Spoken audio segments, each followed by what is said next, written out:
separated. Hey, we don't mind if you're under 18, you want to do it anytime. Hey, come on and play. Warning.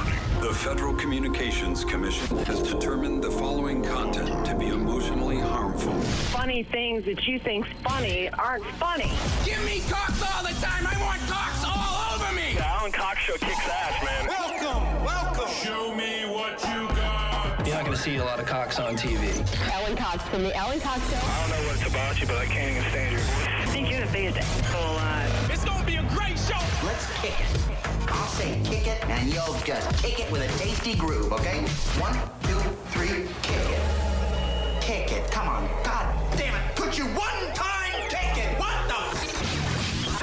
Alan Cox. Here we go. He'll ad-lib. He'll be fine. It's the Alan Cox Show on 100.7 WMMS.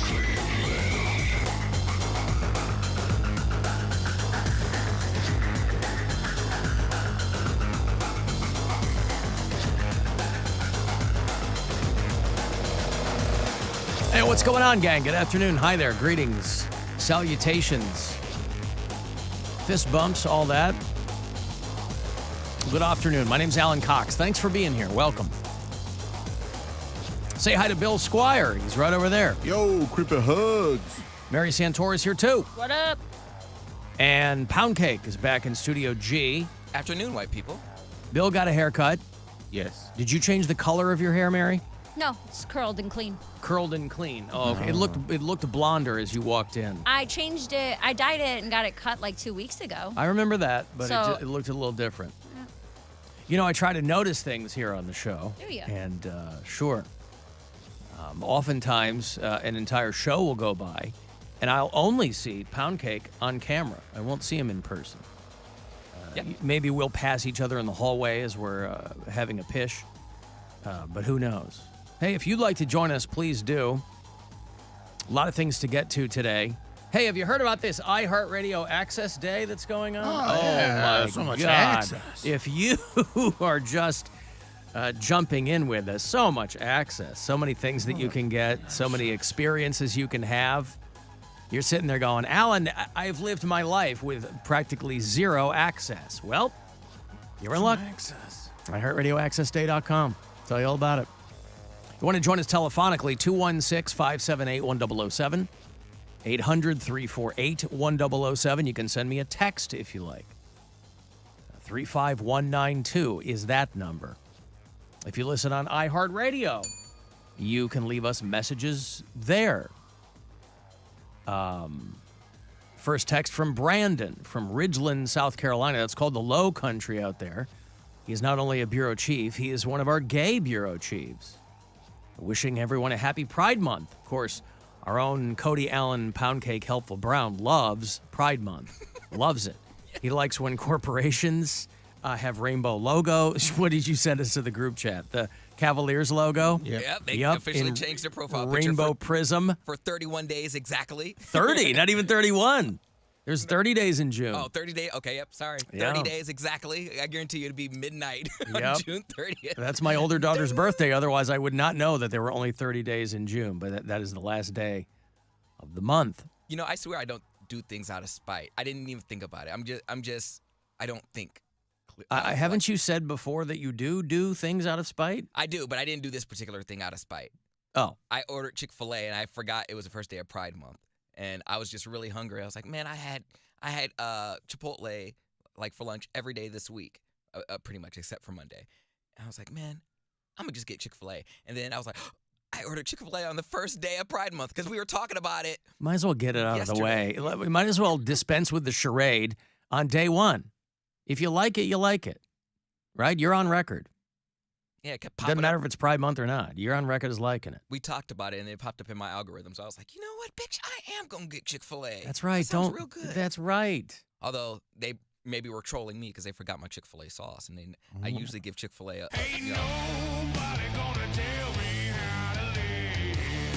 They forgot your Chick-fil-A. Can't you just go to the grocery store now and buy it? You can, but that I didn't order. It's an extra stop. I understand. No, I mean like in general, have one at home so if they screw you in the drive-thru. Chick-fil-A is one of those I've never had it. I assume it's good. I'm gonna say it's one of those restaurants where there's very few where I trust that they got my order right and I don't have to check the bag before I leave the drive-through. But it's always when you don't that they screw it up. Well, I ordered this one on Uber Eats because I was working from home. So I see. So I was like, damn it, there's nothing I can do about it. So when you're working from home, it's not like you can dip out, go get something, and come back. No, I see. And I wouldn't because it would just waste too much time. It's Okay. my fault, honestly. I mean, I could have something prepared already because I'm at home. If I grocery shopped, it wouldn't be an issue, but I didn't. So I blame myself for everything. We were talking on the show yesterday about how regular listeners to the show that we've met over the years, right? Regular callers, rather, and that Mary and Bill have both met Dick from Dayton. Hmm? Guess who I met last night? Ooh. Gene from Parma. Oh, I love Gene from Parma. Have you met this guy? I don't think I have. He is a friggin' trip. If you have not, by the way, I hate to be repetitious, but it's the nature of my gig. If you have not joined us on this Cleveland Funny Bus yet, it is so goddamn fun. We do it every Wednesday. You go to funnybus.net. They sell out real fast, but I'm usually the host. Bill does some. Mary's going to do one later in the month. And there's people asking for Poundcake to do one, too. I don't know. I sent him and Mary an email. I said, you guys don't have to, but if there's a week you'd like to host, please let me know. And Mary got back to me, and Poundcake didn't. So I assume maybe that means that he didn't want to do one. He doesn't have to do one. It's not that I didn't want to do one. I'm just trying to find availability to do one. That's totally fine. Yeah. I just wanted to put it out there for you. I'm just telling you there's demand. You're certainly not required to. Dean Schnur, the owner of Funny Bus, was at the show that I do at East End last night. And great dude. And we were getting messages from people that were on the Funny Bus saying another great trip. So fun. So Gene from Parma stuff. And by the way, some people will tell you who they are right away. On the Funny Bus, there is a halfway point where you get off, have a whiz, whatever, at the Flatiron Grill, right? Because it's a 90-minute trip, halfway through, everybody gets off. And so this is kind of when you really get an opportunity to kind of shake some hands, do some shots, whatever it is. And Gene from Parma, who's there with his girl. He didn't look anything like, first of all, I thought Gene from Parma was like 80 years old, right? He's not. He's probably maybe around my age or whatever. So still old. Yes, thank you. Becomes a running joke on the bus, though, that he divulges that he met his girlfriend in a haunted house.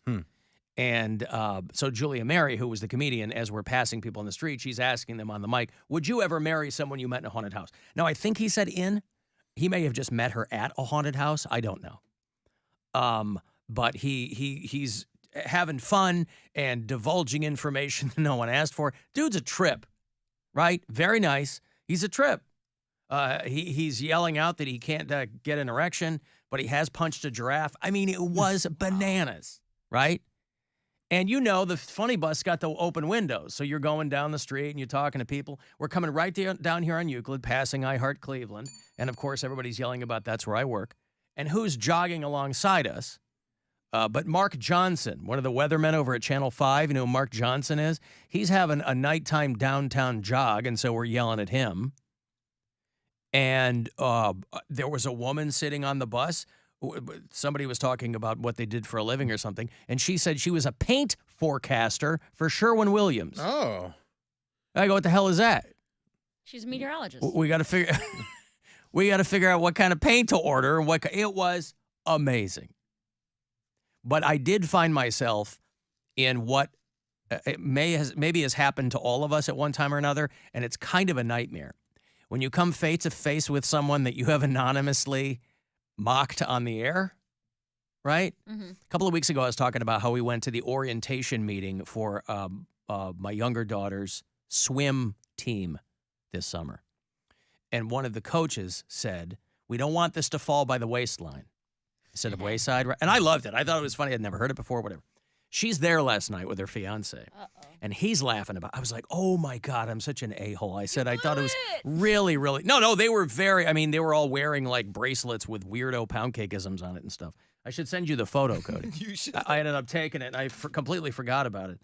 I should send you that, but they were very nice about it. But boy, when you've because again, there's no names or anything on the air, but you tell those little anecdotes, Mary, little anecdotal evidence, right, of a time that you had somewhere else. But it was a lot of fun. So Gene from Parma was there, and fun conversations were had by all. So again, if you haven't been on that Funny Bus with us, you absolutely should. You can go to funnybus.net and It's like what? get all kinds of details 40 there. seats? Like how many people can come? Less than that? 35 30? maybe. Okay. Yeah, so it sells out real fast. And and again, they do it Thursday through Sunday through December. So if you don't like any of us and you want to go any of the other days, it's still a blast. It's still a lot of fun. Is it arguably more fun when one of us is there? Indubitably. Yep. But nevertheless, so Bill is going to, I'll have passes for you next week. Bill is going to be your host next week. Mary will host later this month. If Poundcake can figure it out, now that you're aware that there's some demand for it, Cody. busy. Well, you have to weigh that against the fact that people would like to see you on that bus. But again, when I emailed you guys, I'm like, you absolutely don't have to do this, but, just so I'm not hogging all of them. Oh, yeah, straight up. Because it's a good time. So, and it's all after the show, so I can just 7 leave here o'clock, to- leaves from Collision Bend, right in the flats. Mhm. I drive down there in 4 minutes from here. Piece of cake. Okay. I think everybody gets a couple of tickets to get some pops inside Collision Bend. It's a whole thing. And then at least I do. I hang out a little after, and we're all shooting the shrimp and having fun. And I usually have to bounce to my show at East End afterwards, but I'm there a little early, and I'll stick around and take pictures with everybody and hang out. It's a good time. It's a really good time. Yeah, it's fun. I'm always excited to do it. I wonder which comedian I'll be with next week. So Gene from Parma was on the bus last night, and he is as advertised. Very funny. I got to take a break here. It is iHeartRadio All Access Day. This is the Alan Cox Show. Everywhere on our free iHeartRadio app or whatever smart device you have. Just tell it to play the Alan Cox Show on iHeartRadio. We've been telling you all day, iHeartRadioAccessDay.com. There are experiences. There are things you can only get today. You can get a trip for two to Vegas for the 2023 iHeartRadio Music Festival. You got a shot at our Alter Ego concert in L.A. That is a full trip for two. You can get $50 off your first box of healthy meals delivered to your door from Daily Harvest. Plus, free shipping is in there as well. Go to iHeartRadioAccessDay.com. That is just a tip of the iceberg. You're going to find a lot of things there available to you, deals you can only get today. Presented by DraftKings Sportsbook. Check out the iHeartRadio Access Day website today for exclusive offers. Today's the day you've been waiting for. It's iHeartRadio Access Day. So get ready to experience some one-of-a-kind deals, unique experiences all day long. You could be the very first to win your way to our 2024 iHeartRadio Alter Ego in Los Angeles before the lineup is even announced. All part of iHeartRadio Access Day. Head to iHeartRadioAccessDay.com now to register for a chance to win. Today only. That's iHeartRadioAccessDay.com. Check out iHeartRadioAccessDay.com right now and stay tuned for more. Do you have shoeboxes full of photos? Today only, iHeartRadio Access Day listeners get VIP access to the new Photo Legacy Box. Get your family's photos professionally scanned for as low as 7 cents, which is 76% less than what other brands charge. As the world's largest digitizer, you know you can trust Legacy Box. Visit iHeartRadioAccessDay.com today to get 200 photos scanned starting at just $19.95. That's iHeartRadioAccessDay.com. How we feel in the morning sets the scene for our entire day. That's why Daily Harvest is a game changer. Daily Harvest delivers delicious smoothies, flatbreads, harvest bowls, and more right to your door, all built on fruits and veggies. With easy-to-prep options, Daily Harvest keeps your freezer stocked with good food that's ready when you are. Daily Harvest works directly with farmers to source the best ingredients and freezes them at peak ripeness to lock in flavor and nutrients. Right now, receive $50 off your first Daily Harvest box, plus free shipping. Redeem offer at iHeartRadioAccessDay.com. Temu.com, that's TEMU.com, is giving you an exclusive opportunity to unlock a $100 spending spree on their app today only on iHeartRadio Access Day. Temu.com is the most downloaded app on the App Store, and this is your chance to get a $100 coupon bundle you can use on millions of items. All you have to do is download the Temu app, enter a promo code, and you'll have $100 you can use to treat yourself to the latest fashion, home goods, or beauty products. Just head over to iHeartRadioAccessDay.com today for your promo code. Then get started on your $100 Temu.com shopping spree. You know when you sleep on a great deal, you miss out?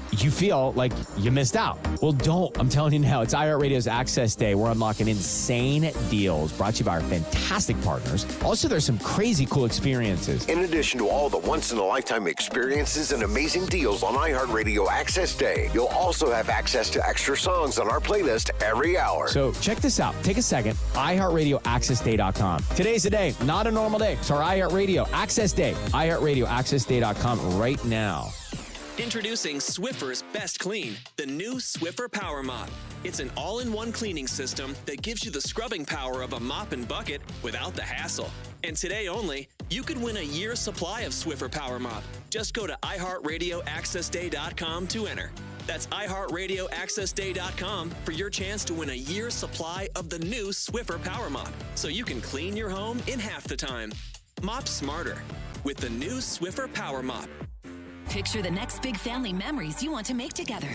Are you riding the newest roller coasters, or are you up close and personal with some of the world's most magnificent animals? If the answer is yes, then go to iHeartRadioAccessDay.com now to score up to 50% off tickets to Busch Gardens and SeaWorld, the only parks that combine the best theme park thrills with one-of-a-kind animal experiences. Even better, a portion of every ticket goes back to animal rescue and conservation. So go to iHeartRadioAccessDay.com today only to score up to 50% off tickets. Service fees, blackout dates, and other restrictions may apply.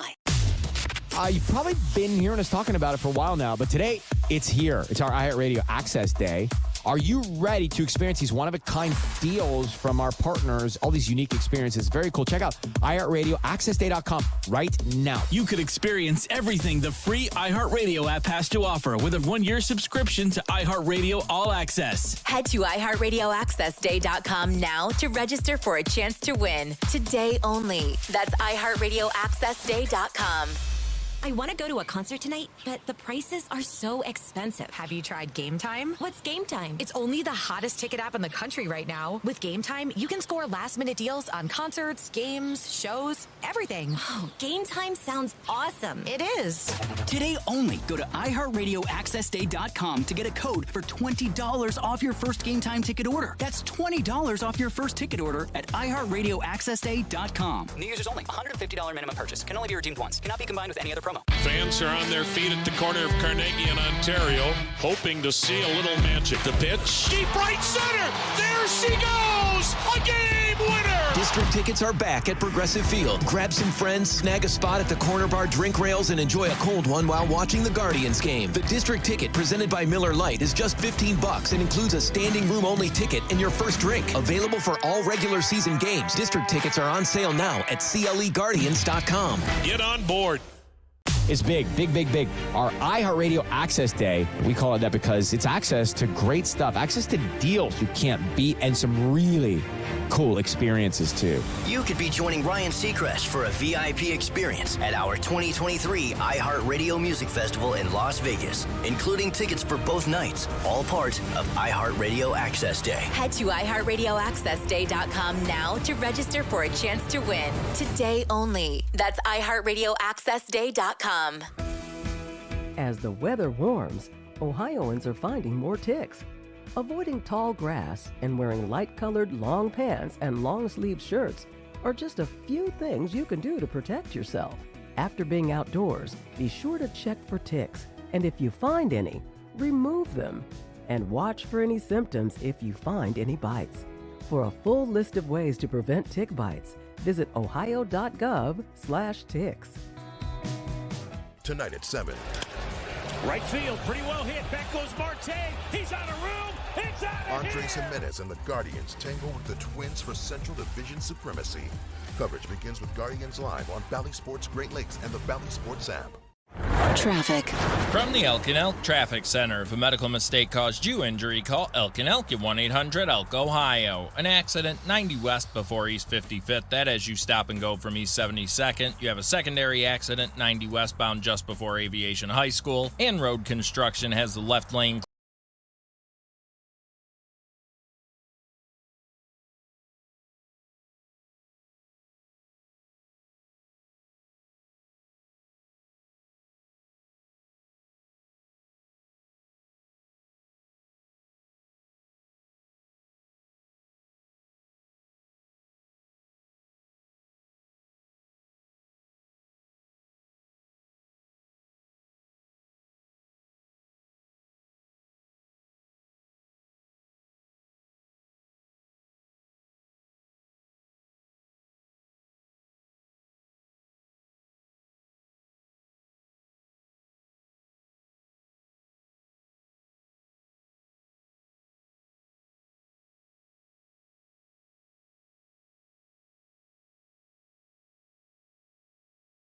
and women in uniform. I've been a lifelong fan, 20 years in the military, come back, and to find your afternoon show is f***ing horrible.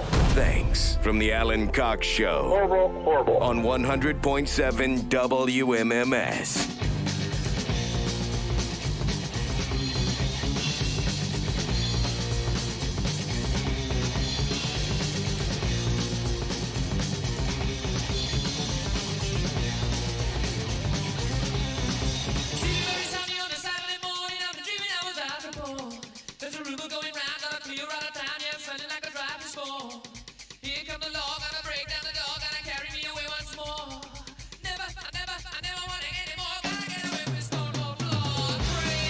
You ever heard this song, Poundcake? You ever heard Stone Cold Crazy? I don't believe so, no. Freddie Mercury singing. From Queen. Metallica did a phenomenal cover of this 20 years ago or something. They're getting ready to auction off or sell, maybe sell, not auction, the Queen catalog. You know, artists will sell their catalogs when they want to finally get one big payout. You see solo artists do it. You see bands do it. Legacy bands. There's, nobody's angling for the Imagine Dragons catalog. But obviously, they're not going to have as much material as a band that's been around as long as some of these other ones. So, like, I think Fleetwood Mac and then Stevie Nicks sold her solo catalog and the whole thing. So it's a way for a lot of these artists that have hung on for a long, long time, Bob Dylan and, things like that, where they'll go, okay, I just want to cash out. You sell it to a company or something, and then they can do whatever they want to with it. They can jam every one of your friggin' songs into a commercial if they want. And they think that the Queen catalog's are going to go for over $1 billion. $1 billion? Yeah, Universal is in talks to have the entire Queen catalog. They would buy it. Disney owns it now. And Disney says that they will consider selling it and that Universal Music Group is looking at it. And it could be, they said they're expected to have the purchase done in about 30 days, and it'll cost them a little bit north of $1 billion. And that's just... I would like to come up with ways that they can use their songs. Like, how about a sickle for someone that is bisexual? Use the Queen song, Bicycle, Bicycle. Yeah, well, if it's Pride Month and maybe there's gay farmers or, gay communists, who knows? But the four members of Queen, of course, Freddie Mercury passed a long time ago, and John Deacon, their bass player, he quit the band a long time ago. So Queen now has been Brian May, Roger Taylor playing the drums. It was Paul Rodgers for a while from Bad Company, but it's been Adam Lambert for a long time now. Mm-hmm. But the four members of Queen had equal shares in the band, and Freddie Mercury basically left everything to his platonic girlfriend. There was a woman named Mary Austin who, before, because Freddie Mercury basically, obviously everybody knew he was gay, but Freddie Mercury... Wait, what? The band's called Queen, Bill. But Freddie Mercury never really... That was like a joke. Never really. Well, it's a double entendre, probably. But Freddie Mercury never really copped to it and then was finally like, yeah, I'm gay, and then died like a month later from AIDS. It was very shortly after he came out that he died. But again, a woman who lived with him, and I don't know if he was ever legally married to her just for some tax purposes or whatever, but she was Mary Austin was this woman, and she was his best friend. He left everything he had to her, and she now is auctioning off a bunch of his stuff because she said, I have to put my affairs in order, which sounds pretty ominous. So maybe she's sick. It's really strange because I know a lot of homophobes that are huge Queen fans, and I just never understood. What's one got to do with the other? Because it's like the people who are mad that Rage Against the Machine is so political. Like, they still like the riffs. All right, well, when you put it in that, like, when you say it that way, I understand. But when I was in college, like, one of my roommates, he would say comments and stuff, so maybe he wasn't necessarily a homophobe, but it came off very homophobic. and he would always sing Queen songs. I'm like, Freddie Mercury is way gayer than I am, right? He's like, You fairy. but he's cool. Like, blah, blah, blah. He can sing and blah, blah, blah. Well, he's also way deader than you are, too. So, you advantage Poundcake. Do you think he would be as beloved today as he is now that he's dead? Well, I mean, there's no way to know that, but I don't know. Like, if he was alive, do you think he would have the same impact on, history? I mean, your legacy is the same. They would have produced more music. They'd have a bigger catalog. But the work that they did before he died would have remained intact. It's like Rob Halford from Judas Priest, all right? Anybody who was paying very close attention to what was going on with that band could figure out that Rob Halford was a gay man. It was a lot of leather. It was a lot of spikes. It was, and I'm talking 70s and 80s when that wasn't, nothing subtle about that. And so when Rob Halford, though, but rock and roll and heavy metal has always had a there's a very kind of monochromatic, literally and figuratively, way for a lot of rock fans of seeing the world. So when Rob Halford came out as gay, there were a lot of people that were like, what?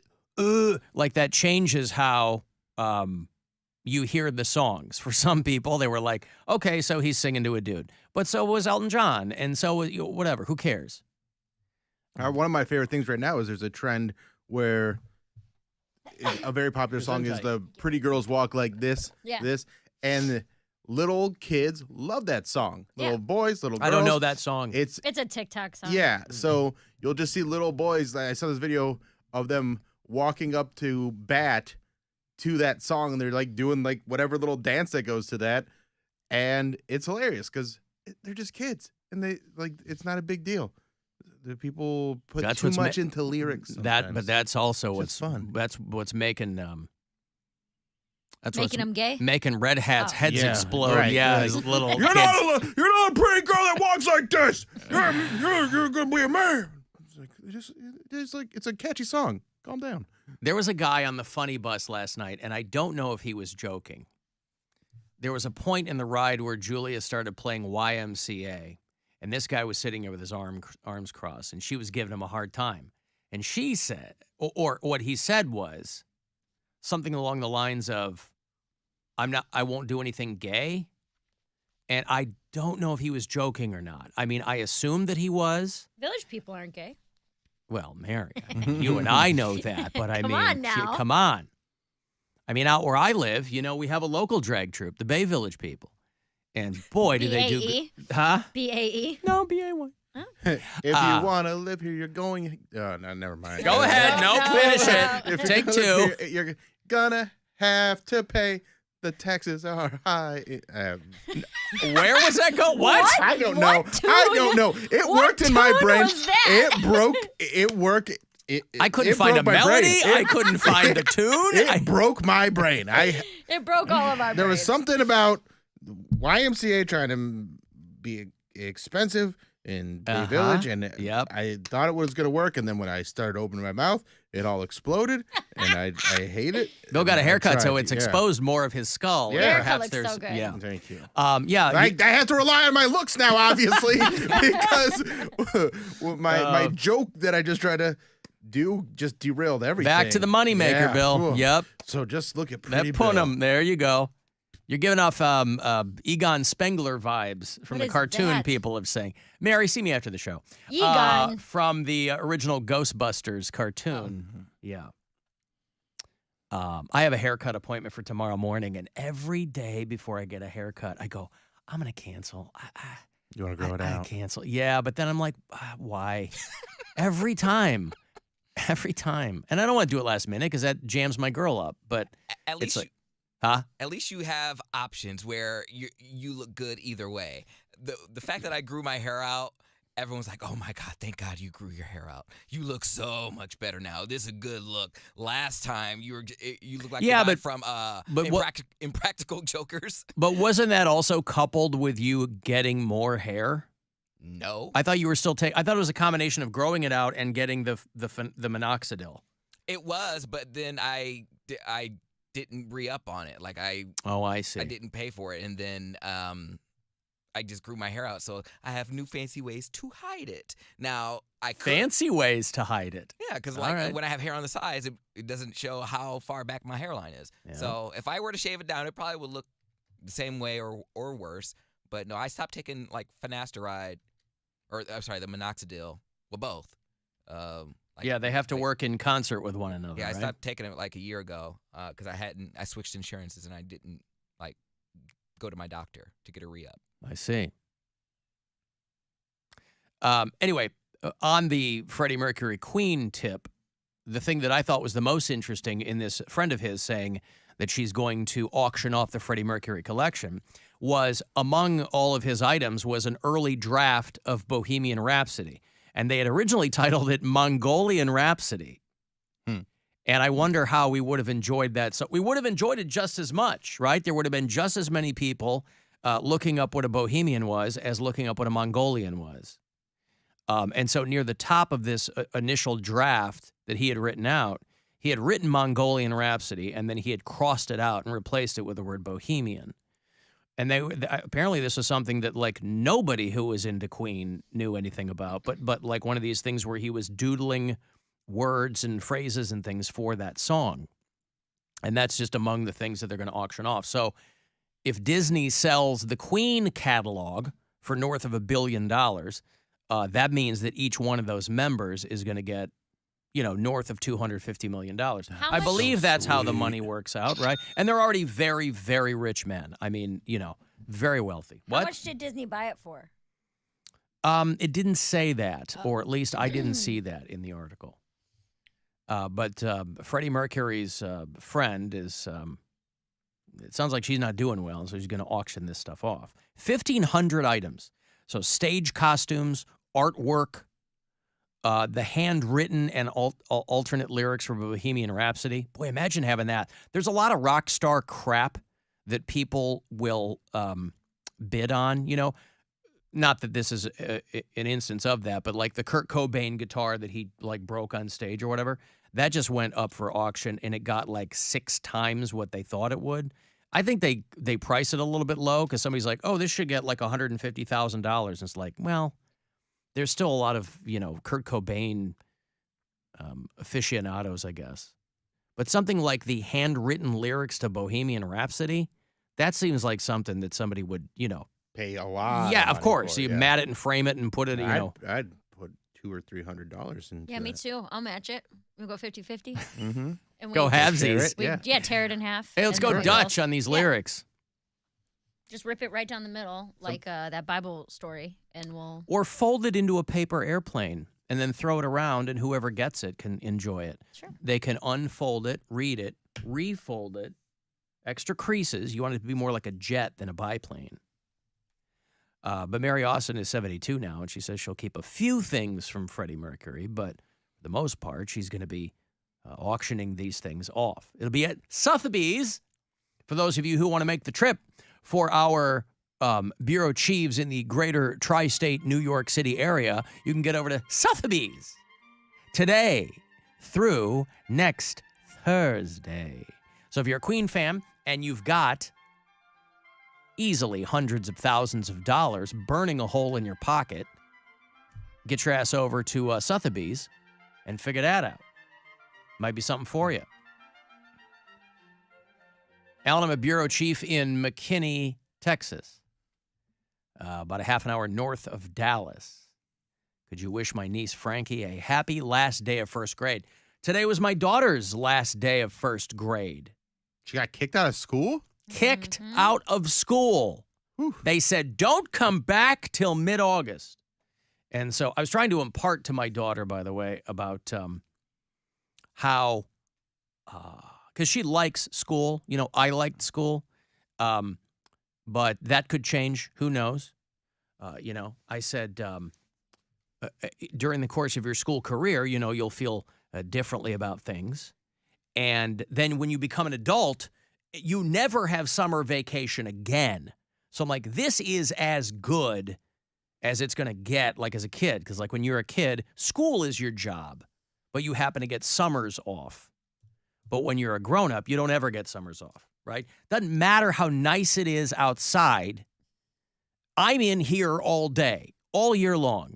So I'm trying to impart on her how much fun she should be having this summer, just so vicariously I can appreciate it and she can appreciate it. But Jason in McKinney, Texas, he basically emailed us so we could help him pick out a Depeche Mode shirt. I couldn't get any of those pictures to load. I'm a sucker for the Violator cover, so I'll always go for the Violator cover merch, but that was my pick. You couldn't get his pictures to show up. Yeah, it wouldn't load on my computer or on my phone, and then I was like, I'm not going to do this because then I feel like I'm going to get in trouble. Get in like trouble? It's like a phishing email. Or No, if there's I a link. open There's an something. Amazon link right there to his list. You just didn't want to help. You're right. You were worried he was going to try to take blood or something. You didn't want to help. Yeah. Yeah. Not helpful. When is your half kid out of school? Friday. Friday. Yeah. Well, that's tomorrow, right? Dude, this whole week has screwed me up so much being a day off. Same. I've thought today was Friday. Yes. All day long. Yep. But like, why that? Because It should be when I was back. getting my hair cut today, we said the same thing, and we're like, oh, at least it's Friday. And we're like, wait a second, it's Thursday. Why does it feel like it's a day ahead and not it should feel like Wednesday? Yeah. But it doesn't. I'm flying out to Stupid. LA just for Saturday and Sunday. All right, you're going to sound so stupid if you go out there and call it LA. They call it La. Oh, La La Land. La La Yeah. Land, Mary. Well, I was like, oh, I gotta The coast. I gotta schedule my Uber because it's an early flight, so I gotta make sure I'm doing all that. I'm like, dude, I'm so glad that I got it together because I was fully ready to show up at the airport tomorrow morning, like ready to go. But Are you going out for reshoots? I am going out to tape something that I'm not allowed to talk about yet. Did you ever whatever happened with the reshoot situation for the movie? Movie when you got COVID? Well, They threw the movie away. Yeah, they, They just burned quit it. the whole movie. No, I texted the director and I was like, hey, I'm gonna be in LA in June. This was like last month when I found out about this different taping. I was like, hey, I'm gonna be out in LA in June. Did you want to try to do some reshoots? And he was like, no. He's like, we can't make it happen that fast. Maybe we'll try for fall. And I was like, all right. I was just giving you the heads up. And Oh, you jacked up his whole project, didn't you? that's nothing I can do about it. No, I understand. Yeah, but You got COVID. He's gonna be real with you. Like, did you gain weight since the last time we I've filmed gained you? weight. I cut my hair off. Well, I specifically texted him because I was like, if we're not going to reshoot, I'm cutting my hair. Like, I'm not going to keep it the same for 3 years until you find another time to reshoot, you know? And he was like, yeah, chop it all off. Then we're not going to be able to do it. so pissed. Right. Oh my God, what a petty director. Yeah. Like Well, he everyone- also stars in Because it. but he's also mad. I mean, it's not your fault, but it's your fault. Yeah. But at that point, you either be mad or you could have broken the law and just done it and not told anybody. Not Like, even broken the law, gotten a bunch of people sick. Yeah, it's not breaking the law. I mean, But I'm it's- just saying, screw it. Like, it depends on how bad you want it. Like, it could have been anybody. So I understand he's not mad at you per se, but he's just mad at the situation. But okay. Listen, I'm just like, if we can make it happen, cool. If not, that's fine too. But I got to cut my hair. He's like, Chop what? it off, bitch. He said he was like, shave it. I don't care what you do. Oh my But then he God. was like, I'll come out to your taping on Saturday. And I was like, I don't think that you're going to come. But he wrote the movie, stars in it, and is directing it. So this is like his baby. And apparently taking the hit on it too. Seriously. Well, yeah. I mean, when it's your thing from tip to taint, like you're trying to get it finished so you can sell it, Right. get it distributed. And here's Mary holding the whole production up. I've offered him so many different solutions where I was like, I can do it this way, I can do it this way. I'm coming out to LA, I'm doing They that. should just get somebody in like a blondish wig and do all the reshoots, but from the back of their head. Yeah, there you go. Right? I got a letter from, did we all get the letter from Laura in Richmond, Virginia? I don't. She's a Richmond, Virginia bureau chief, and she said, I'm a veteran math teacher, and I have a master's degree in applied statistics. And that story about Mary's brother is making me pull my hair out. Mary was talking about yesterday how her brother was a social worker. Yes. And his observation or his contention was that a majority of the gay patients he had seen had been molested as children, and so he drew a direct correlation between those two things. And Laura says here that the sample is extremely biased and way too small because he was clearly only working with people that needed his help. So low income, high poverty, He could have talked to the same size group of straight patients and found that they were abused as children at the same rate because of being in, high poverty situation or whatever. But it would be very difficult to come to any meaningful conclusions. Now, she's coming at it from the perspective of a math nerd, right? She's putting a lot of expertise and flourish on kind of my clumsy assessment of it yesterday. But listen, I think any day we can get a listener to pull her hair out, either figuratively or literally. It's not a bad day. And it's not like Mary's brother. Is he still a social worker? No. Ah. He said he's had a lot of jobs. I think that one made him too sad. I imagine it might. That's a sad job, dude. That's a real hard, because you're mostly dealing with kids who have less than ideal. They messed up their lives because of their poor decisions. Kids, get it together. If you want to be working at the slaughterhouse at 2 a.m., you better pull yourself up by your tiny bootstraps. There's jobs out there for you, kids. You just got to go move to Missouri. Nobody wants to work. Mm-hmm. Yeah, but that would be that's something that he studied for, right? You have to be. Yeah, he went to school. That's what I got mean. Like a degree for it, but he's had every job. I'm not After exaggerating when I say he's probably had 200 jobs in his life. No way. Dude, I'm How old is telling he? you. I'm gonna text him. 40, or he's gonna be 40. How do you possibly have 200 jobs by the time you're 40? Because he's done. You start working when you're everything. 15. Yeah, I mean, he did. Wow. 40 40 jobs in 25 years. Count all my jobs on one hand. I mean, I've had a lot of jobs, but goddamn. He's had more jobs There's a than joke anyone there ever. about all my jobs on one hand. Do you ever switch hands? No, same. I count all my jobs on one hand and two lips. There it is. Yeah. My brain is back. He did it. Oh, I said, how many jobs do you think you had? He said, I know how many. Hold on, we got ... I know. Oh, this is big. This is big news. Yep. Let me see what he says. And how does he know off the top of his head? Is he asked this a lot because He's had a ton of jobs, so I would not be surprised if this is the first time, or this isn't the first time someone has asked him that. Okay. But he got fired a lot. When Right. He was young. What I'm saying is on a resume, he wouldn't list all that. I mean, that's an employer running. What? 37. That's pretty Guys, close. no lie. My brother, 200. Well, that makes sense. 37. That's still a ton of jobs. Yeah. Right, but it's like a funny ton of jobs. Yeah. Like you can tell that story and people can believe you and it'll be funny. 200 jobs. I'm going to tell him, I guess 200. I don't think there are 200 jobs. Not in America. Nope. People keep stealing them. They're out there. Nobody wants to work. Yeah. Everybody's over 12 37 jobs. and doesn't want to work. All right. Well, congratulations. That's it's a hefty number of jobs, and he should be Listen. pleased. Very impressed. I don't exaggerate. Okay? And we That is an appreciate that about we appreciate that Just about remember, you. when you get to Los Angeles, they call it law. Yeah. Like We're trying on your taping, be like, "Oh, I'm so happy to be here in law." Uh-huh. You say it like that. That's their accent. Like, law. Mary, I don't see you writing any of this down. You're not taking No, notes on what she's Bill's taking saying. notes. Oh, No, okay. I'm not taking notes. He's like, why are you asking? And I said, well, we're talking about you on air and how you think people are gay because they're molested. Oh, God. All right. And I've got to take a break. It's the Alan Cox Show on 100.7 WMMS. And everywhere you go on our free iHeartRadio app. We've been telling you about it all day. It's iHeartRadioAccessDay.com. All kinds of experiences, all kinds of awesome things.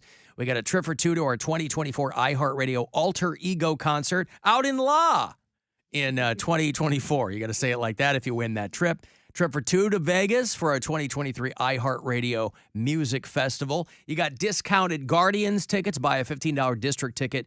You get a standing room only ticket with your first Miller Lite included. And free calzone, $10 minimum purchase from Donato's. I just got Donato's last night. I pulled through in Lakewood on the way back from the flats. It's delicious. All of it and more. Experiences and things you can only get today. Go to iHeartRadioAccessDay.com. Buzzard Radio. The Buzzard. Is Rover. It's too moist.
7 or 1-800-348-1007.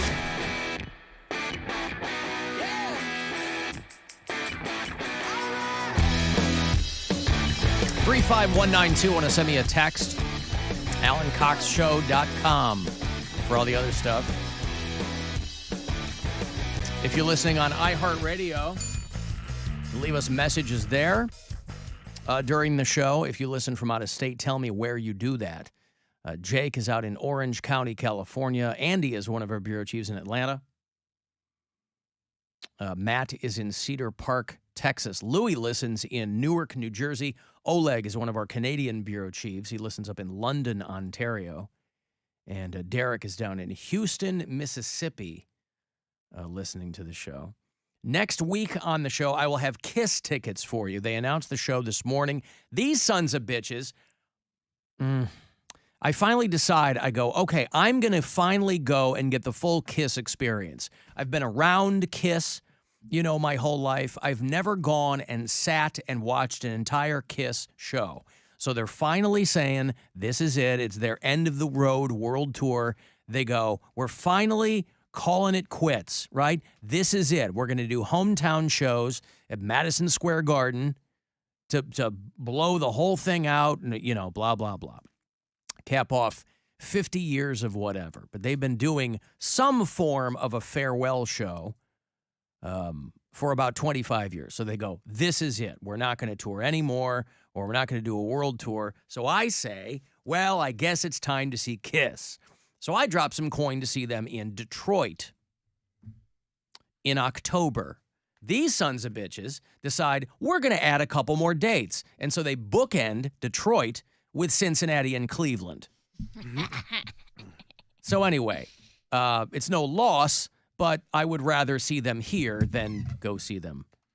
Nevertheless, I'll take care of that, but I'll also take care of your KISS tickets. They have set Sunday, October 22nd as their very last show in Cleveland at the Romo Fijo.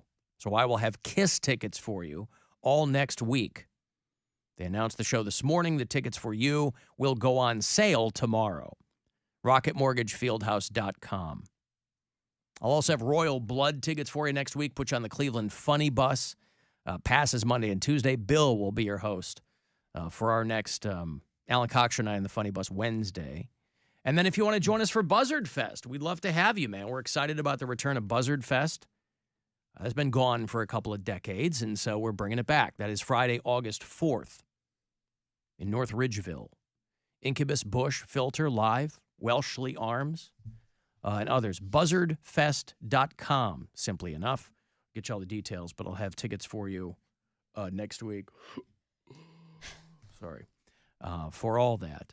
You know what else I have tickets for? I'm not going to go into great detail here. I will just tell you that we're going to do this. I can't wait. Because I think it's going to be a lot of fun. Uh-oh. What is it?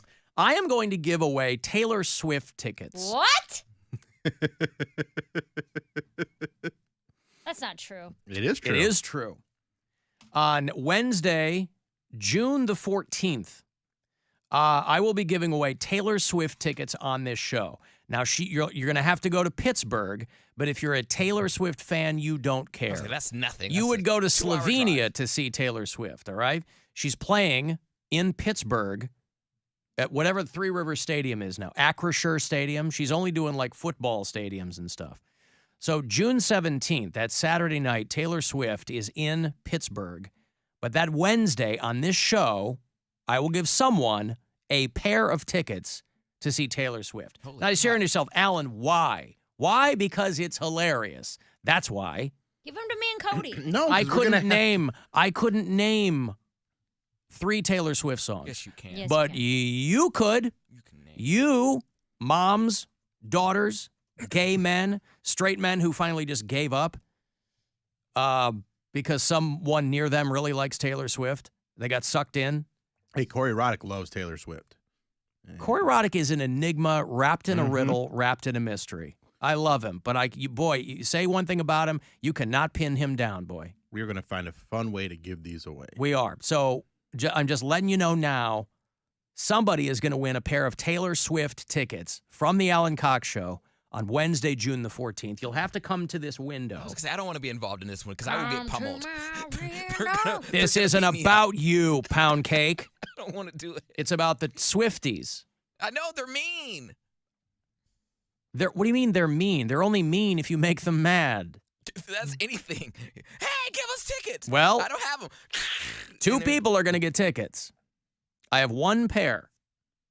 So are you going to pick 2 individual people? or No, are you no, gonna you pick... have the one somebody winner. who, 1 winner. I remember. And they're +1. Now, I will also tell you, these are terrible tickets. Well, yeah. But you'll be in the stadium. It won't matter. You will be there on Saturday, June 17th at Acrisure Stadium in Pittsburgh to see Taylor Swift. Courtesy of the Alan Cox Show on WMMS. Wow. How exciting. I don't play Taylor Swift. She seems very talented. And from what I can tell, keeping my ear to the ground in all things music, she seems quite popular. I remember when I felt the wrath of the Swifties. There was a award show. I don't know if it was MTV Music Awards or a Grammy or whatever it was. Ed Sheeran won instead of Taylor Swift. And Taylor Swift jumped up on screen. It was like, oh my God, I'm so happy for my friend. Gave him a big hug. And I went on Twitter. I was like, oh my gosh, can Taylor Swift please sit down? Attention-seeking ass bitch. And then all the Swifties, it was for 3 They treated days. you like Kanye. They're like, why can't she support her friend? Blah blah blah. They were in.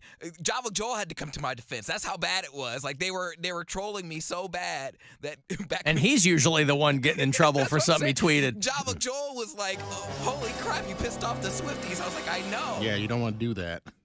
So ever since then, I ain't fooling with the Swifties. But what happens if you upset them? They just make your life hell. How? Mean tweets? Who cares? But it was real mean. I couldn't see anything So else on my what? timeline. They make your life hell. They make you. They sent you mean tweets. Yeah, but they were calling my If your nose life big. is on Twitter, then yeah, that's making. But At that time, my life was on Twitter, and they made So my Twitter sad. life hell. Wow. I'll stick to the beehive. Yeah. Well, anyway, I don't know who's going to come to this window, and we're going to figure out how we're going to give you these tickets. But I'm just letting you. I have an idea that I'm going to tell you in the next break. Okay. And I think it's pretty funny. Now, I was tossing around some ideas this morning, and I've landed on a couple that I like, but I'm not sure. We'll figure it out. Mm-hmm. We got some time, but I'm just letting you know Actually, I'll just send it to the group chat. that I'll be sending somebody to Taylor Swift in Pittsburgh. They have to come to the window and shake it off. So whoever can, just by shaking, lose the most amount of clothing, they win. Shake it off, shake it off. Now, that song I know. And I know, did she have a song called Bad Blood? Yes. I just remember because it had a bunch of hot actresses in the video, right? So if you have bad blood, whether it's AIDS or whatever else might make your blood turn bad, you get tickets. Write your letters to Mary Santora, courtesy of the Alan Cox Show. See, the thing with that is I think... that too I old? think it's too... No, I think it's too exclusive. Mm-hmm. We got to find that sweet spot where they're going to... Because Bill and I had initially said, hey, we should have moms answer Metallica trivia for Taylor Swift tickets. But That they... doesn't have anything to do with Taylor Swift, though. Well, but that was the bit. That was the bit, is that it's We funny are a to rock us, station right? But giving also away Taylor Swift tickets. Also, So they you gotta would know, acquiesce. but they would know nothing. So that would be no fun for anybody. So we got to figure out something that they can do and will be fun. It's still on brand for the show. We'll figure it out. But I imagine we'll probably have more people at this window than we've ever had before for anything. It's gonna cause a traffic. And it's an artist that has nothing to do with a radio station. Don't you remember? But she's one of those artists that transcends all the genres and everything. They say that, but I don't Yeah. understand what they We've mean when never they say played her on that. WMMS. She doesn't transcend Well, I mean, all genres. I mean, popularity-wise, yeah, sure, okay. she's just so popular that Yes. it's worth doing a dumb bit to Right. give away some tickets. There's gotta be something That's what we I can said. You're come up not. You're with. not filling football stadiums. She did 3 nights at Gillette Stadium. You're not filling football stadiums because you have a narrow fan base. I think this accidentally happened another time, the last time she came to Cleveland.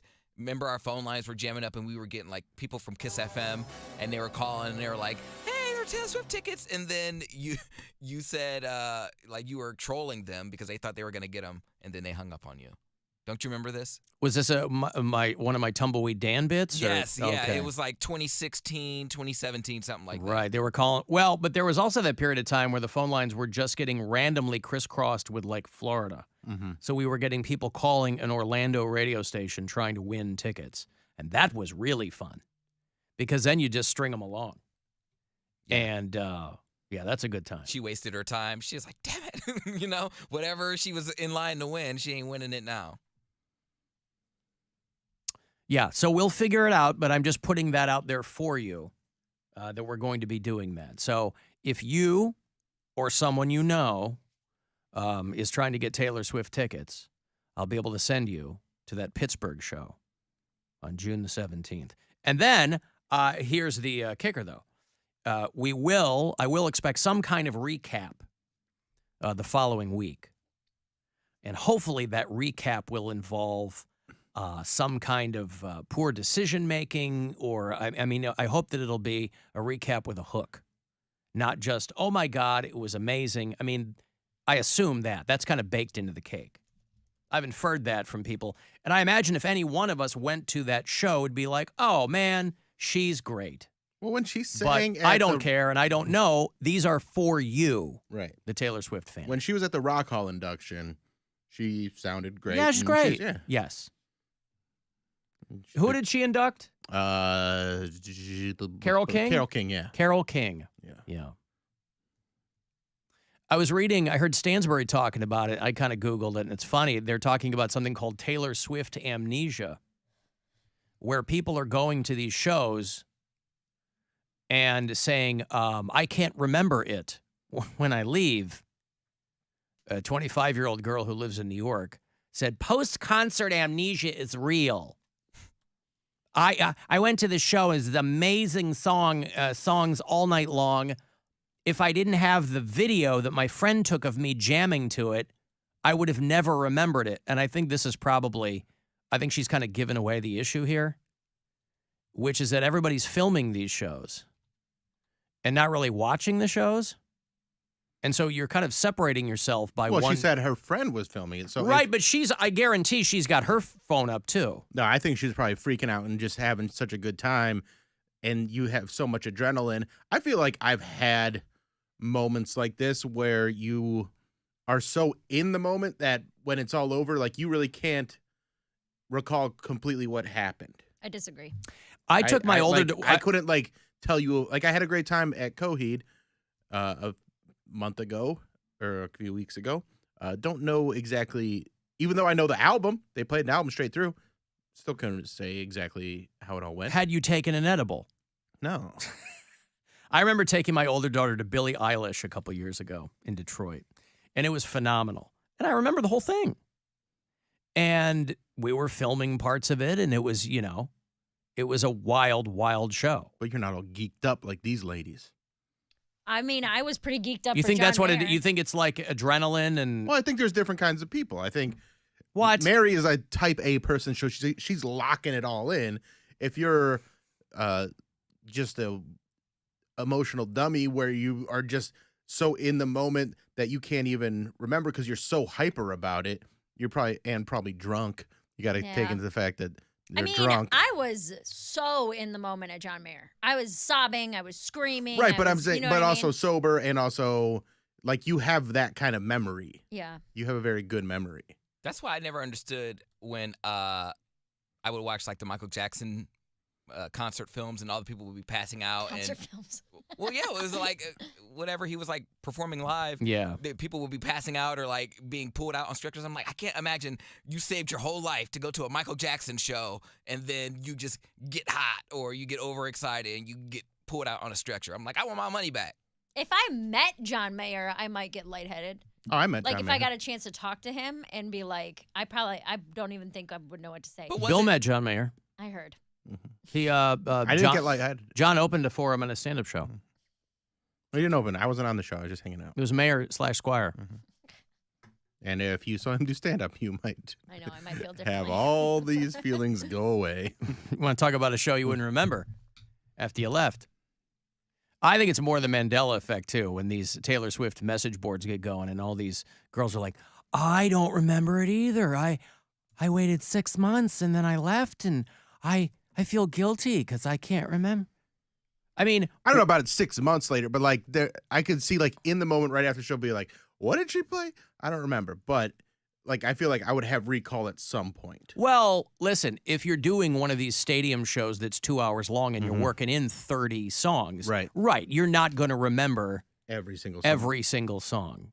But apparently it's gotten to such a point where people are remarking on it and trying to make it a thing. I don't know. iHeartRadio app, if you listen to us there, you're going to find that little red talkback button. You can always leave us quick messages there, too. Alan, Ken in Pittsburgh here. Settle a debate for me at work. Is Pittsburgh part of the Midwest or the East Coast? Growing up in Cleveland, I always felt like I was a Midwesterner, so it feels pretty similar here. But people native think it's an East Coast city, so help me out here. Hate the show.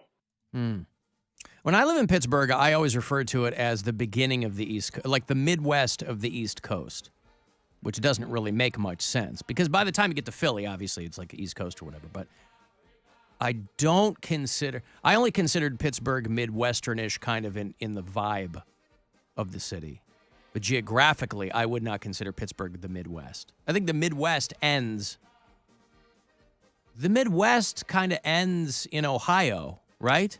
I had an geographically. argument. Last time I was in Minnesota, I was playing St. Paul, and I had a discussion after the show where people from Minnesota were saying that Ohio was East Coast. That they were like, I think that's Ohio patently is false. not Midwest. And then I had to talk to them where I was like, there's Midwest like Great Plains, and then there's Midwest like Great Lakes, because Michigan, Ohio, Indiana, like anything touching one of the Great Lakes is definitely Midwest. Yeah, I mean, I think the Midwest ends at the Dakotas and goes to Ohio. But then you can argue that parts of like Buffalo, New York. No. That's a Midwest city. That's not an East Coast city.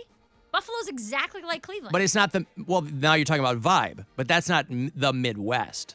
I think he's talking geography. Well, and look at the map. It's what? Well, here's what it says. 120 miles? The Midwest, the federal government defines the Midwest as Illinois, Indiana, Iowa, Kansas, Michigan, Minnesota, Missouri, Nebraska, the Dakotas, Ohio, and Wisconsin. So we are the end of the We're Midwest. The last of it. Yeah, geographically. And then Kentucky starts the south, right? I believe so.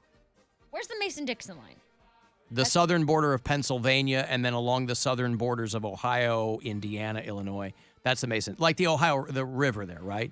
That's the Mason-Dixon line. So then Pennsylvania, New York, all the tiny states, that's all East Coast. That's the Atlantic region. Yeah, that's like the North Atlantic region, I think is what that's called. Because like Maine, you wouldn't refer to Maine as an East Coast. Yeah, you would. No. Maine's Really? the East Coast. It's literally on the East Coast. I know yeah. that. That's what I'm saying, but I've never heard of someone being like, yeah, I'm from Portland. I'm from the East Coast, Portland, Maine. It's East Coast. I mean, I don't know. yeah.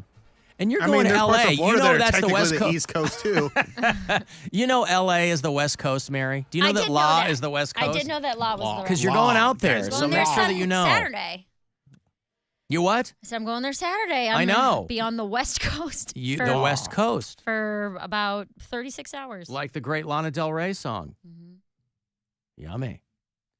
Okay, I'm going to take a break here. It is iHeartRadio All Access Day. Have you heard about that? It's the Alan Cox Show. Everywhere on our free iHeartRadio app. Or whatever smart device you have. Just tell it to play the Alan Cox Show on iHeartRadio. iHeartRadio AccessDay.com. Go to that. You're going to find all kinds of amazing items and experiences.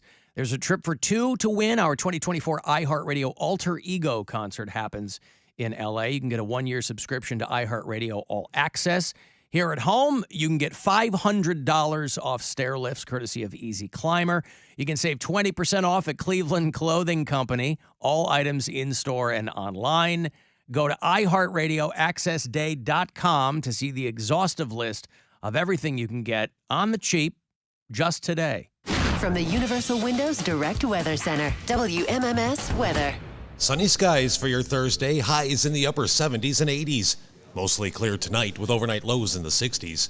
For your Friday, more sunshine with highs in the mid to upper 80s. This report is sponsored by iHeartRadio Access Day. Hey there! Today is a big day for iHeartRadio listeners. It's iHeartRadio Access Day. We're giving you access to some one-of-a-kind deals and unique experiences. Check out iHeartRadioAccessDay.com for some amazing specials from our partners. And keep listening for even more. Presented by DraftKings Sportsbook. Check out the iHeartRadio Access Day website today for exclusive offers. Do you have shoeboxes full of photos? Today only, iHeartRadio Access Day listeners get VIP access to the new Photo Legacy Box. Get your family's photos professionally scanned for as low as 7 cents, which is 76% less than what other brands charge. As the world's largest digitizer, you know you can trust Legacy Box. Visit iHeartRadioAccessDay.com today to get 200 photos scanned starting at just $19.95. That's iHeartRadioAccessDay.com. How we feel in the morning sets the scene for our entire day. That's why Daily Harvest is a game changer. Daily Harvest delivers delicious smoothies, flatbreads, harvest bowls, and more right to your door, all built on fruits and veggies. With easy-to-prep options, Daily Harvest keeps your freezer stocked with good food that's ready when you are. Daily Harvest works directly with farmers to source the best ingredients and freezes them at peak ripeness to lock in flavor and nutrients. Right now, receive $50 off your first Daily Harvest box, plus free shipping. Redeem offer at iHeartRadioAccessDay.com. Temu.com, that's TEMU.com, is giving you an exclusive opportunity to unlock a $100 spending spree on their app today only on iHeartRadio Access Day. Temu.com is the most downloaded app on the App Store, and this is your chance to get a $100 coupon bundle you can use on millions of items. All you have to do is download the Temu app, enter a promo code, and you'll have $100 you can use to treat yourself to the latest fashion, home goods, or beauty products. Just head over to iHeartRadioAccessDay.com today for your promo code. Then get started on your $100 Temu.com shopping spree. Introducing Swiffer's Best Clean, the new Swiffer Power Mop. It's an all-in-one cleaning system that gives you the scrubbing power of a mop and bucket without the hassle. And today only, you could win a year's supply of Swiffer Power Mop. Just go to iHeartRadioAccessDay.com to enter. That's iHeartRadioAccessDay.com for your chance to win a year's supply of the new Swiffer Power Mop, so you can clean your home in half the time. Mop smarter with the new Swiffer Power Mop. Picture the next big family memories you want to make together.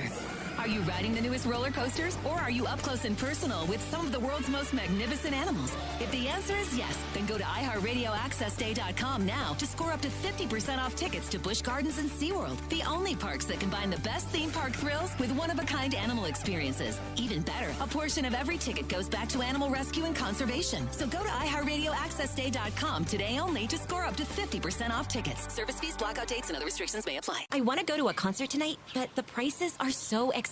Have you tried Game Time? What's Game Time? It's only the hottest ticket app in the country right now. With Game Time, you can score last-minute deals on concerts, games, shows, everything. Oh, Game Time sounds awesome. It is. Today only, go to iHeartRadioAccessDay.com to get a code for $20 off your first Game Time ticket order. That's $20 off your first ticket order at iHeartRadioAccessDay.com. New users only. $150 minimum purchase. Can only be redeemed once. Cannot be combined with any other promo. Now the windup by Shane Bieber. Swing and a miss. Bieber, 9 up, 9 down. The $15 district ticket presented by Miller Lite includes a standing room only ticket plus your first drink. Get your district tickets at CLEGuardians.com. Check out the navy and red baseball collection at Cleveland Clothing. From socks and caps to tanks and tees, and the only spot to get vintage Buzzard gear from WMMS. Use promo code CLETs for 20% off online or in store. Good for today only. 20% off good for today, Thursday, June 1st through 11:59 p.m. ClevelandClothing.com. Today's the day you've been waiting for. It's iHeartRadio Access Day. So get ready to experience some one-of-a-kind deals, unique experiences all day long. You could be the very first to win your way to our 2024 iHeartRadio Alter Ego in Los Angeles before the lineup is even announced. All part of iHeartRadio Access Day. Head to iHeartRadioAccessDay.com now to register for a chance to win. Today only. That's iHeartRadioAccessDay.com. Check out iHeartRadioAccessDay.com right now and stay tuned for more.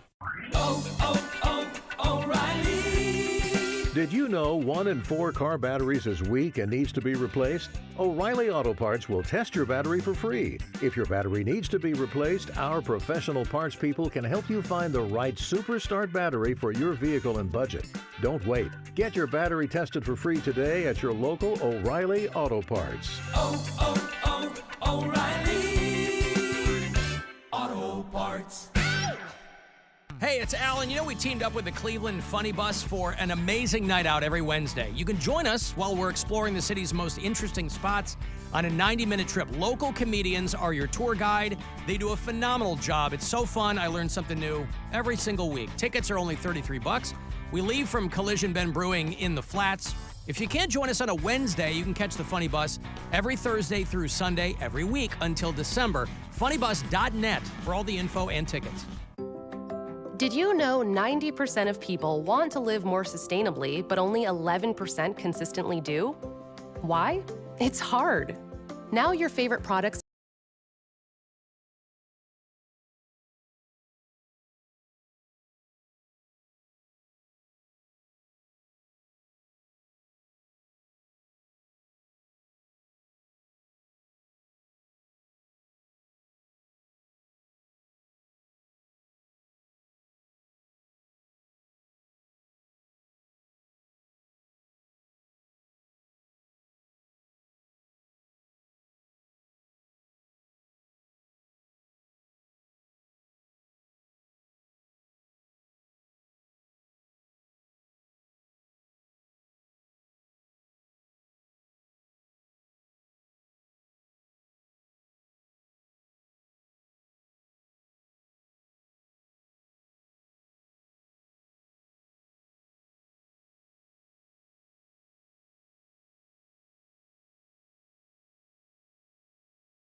And enjoy full albums from any artist with a single tap. Ultimate access to the iHeartRadio app. Win it now. Plus so much more at iHeartRadioAccessDay.com. That's iHeartRadioAccessDay.com.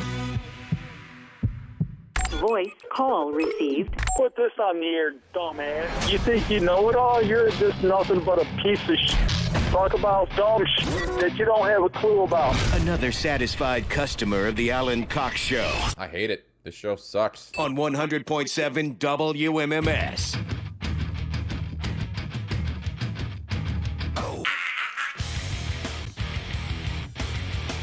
35192 want to send a text to the show. AlanCoxShow.com if you want to watch live. You know, I made this a long time ago. The song is over 20 years old, but all of a sudden everybody is using Disturbed Down with the Sickness, or at least the David Draymond stuff, in their mashups. DJ Cummerbund dropped a new one where he puts it in the Menomina song from the Muppets. Have you seen that? Love that song. Yeah, that's a pretty good one if you're watching the live stream here. And he puts way more than just the ahs in there, too.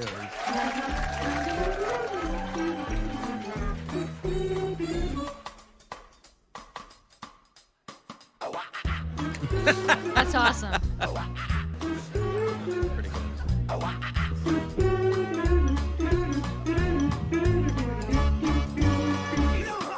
Don't do it again. Don't do it again. I'll be a good boy. I'll be a good boy. I promise. No, mommy, don't hit. But if you're watching this, it's pretty good. Very good. Yeah.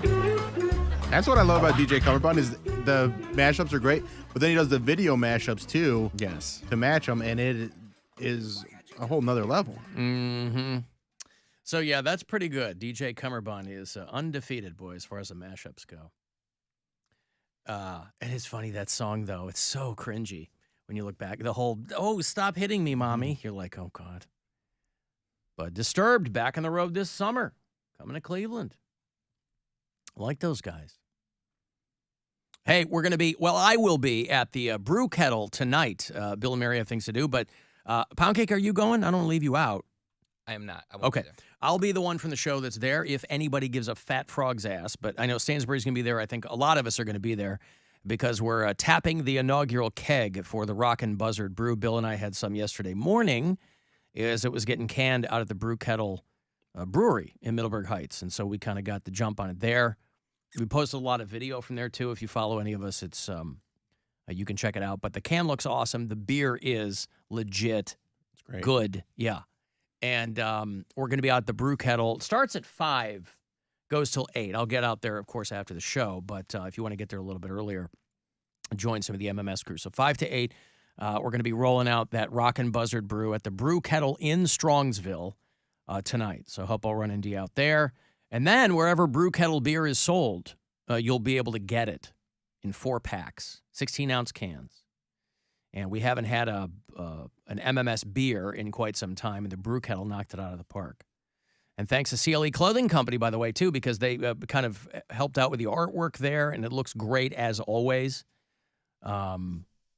Speaking of which, I have since today's June 1, I have a new promo code. You get 20% off at CLE Clothing Company, and we give you a different word every month. So we're coming off May, 31 days there. You're only going to have 30 days this month. For the promo code in June, which, Mary, what do you think? Pride. No. That makes too much sense. Pride makes too much sense? Yeah. Well, I mean, I want you to recall that last month was poof. Right. So we're not too concerned about things like making a lot of sense, but it is not pride. Well, the Pound boys cake? have to get a guess, yeah. Sand. Good guess. Not sand. Summer.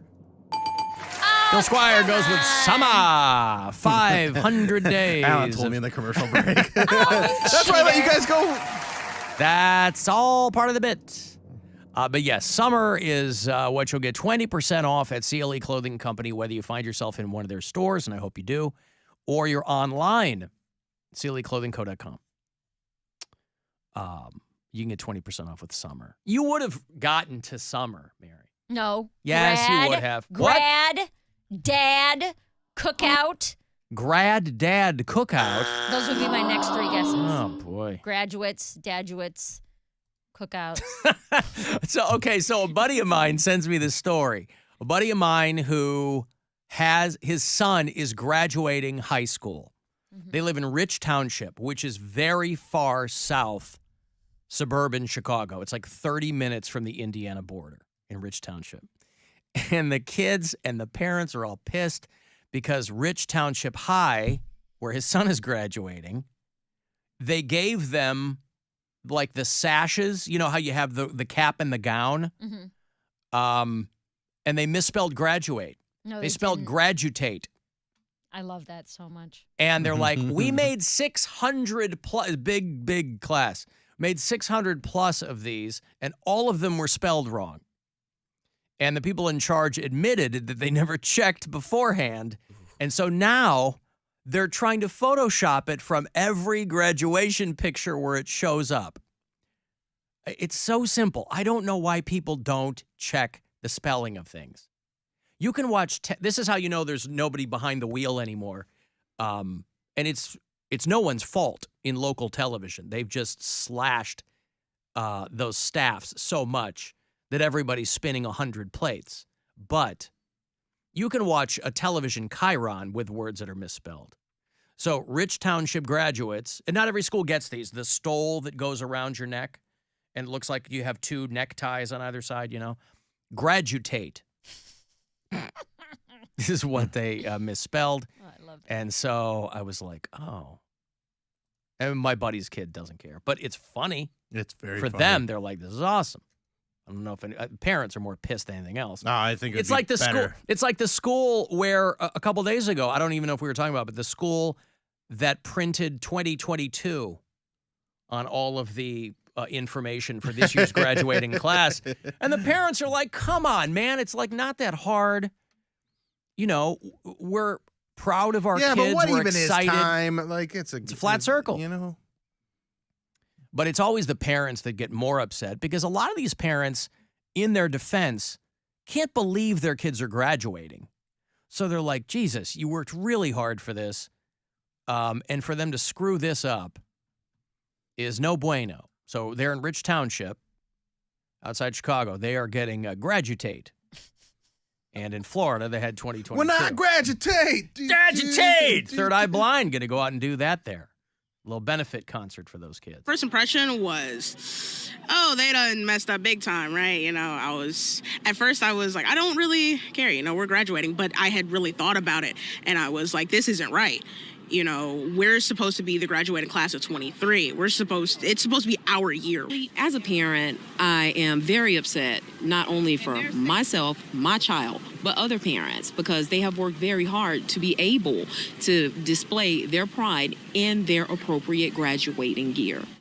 Listen to her. She's pretty chill for a parent in Florida. Sounds angry, though. Their appropriate graduating gear. You got to get the right AGG. She's very, very stern about it, though. Yes. Firm but fair. This is not something that would have bothered me at all. This is the only thing that's ever made me want to graduate. To have graduate. Had to have a misspelling. Yeah. Class of 2022 and graduate in the same class. Hey, Michael. Hey, Alan, how's it going, man? What's up, dude? So, you guys were talking about the Mason-Dixon line, and I know, usually you get everything right because you are the smartest guy on radio. But for this one, the Mason-Dixon line actually was a land dispute, and it went all the way through Maryland to the Atlantic. Yeah. And only went to the end of Virginia and Pennsylvania. It didn't actually follow the Ohio River, and it demarked the boundaries of Maryland, Delaware, and Pennsylvania. Right.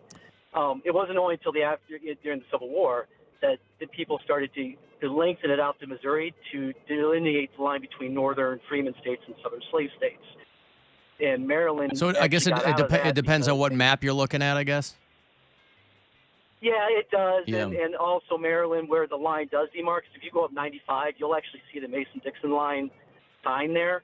But they were considered a freeman state, but the only reason they were free is because the governor, they sent federal forces there to keep it free.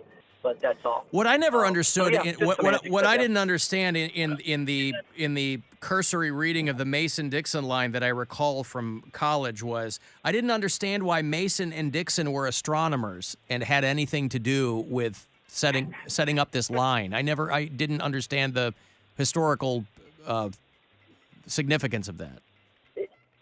Well, it had more to do with the 13 colonies still trying to, and they weren't astronomers, but it had more to do with them doing land disputes left over from like when the king was giving out land to like the governors and everything.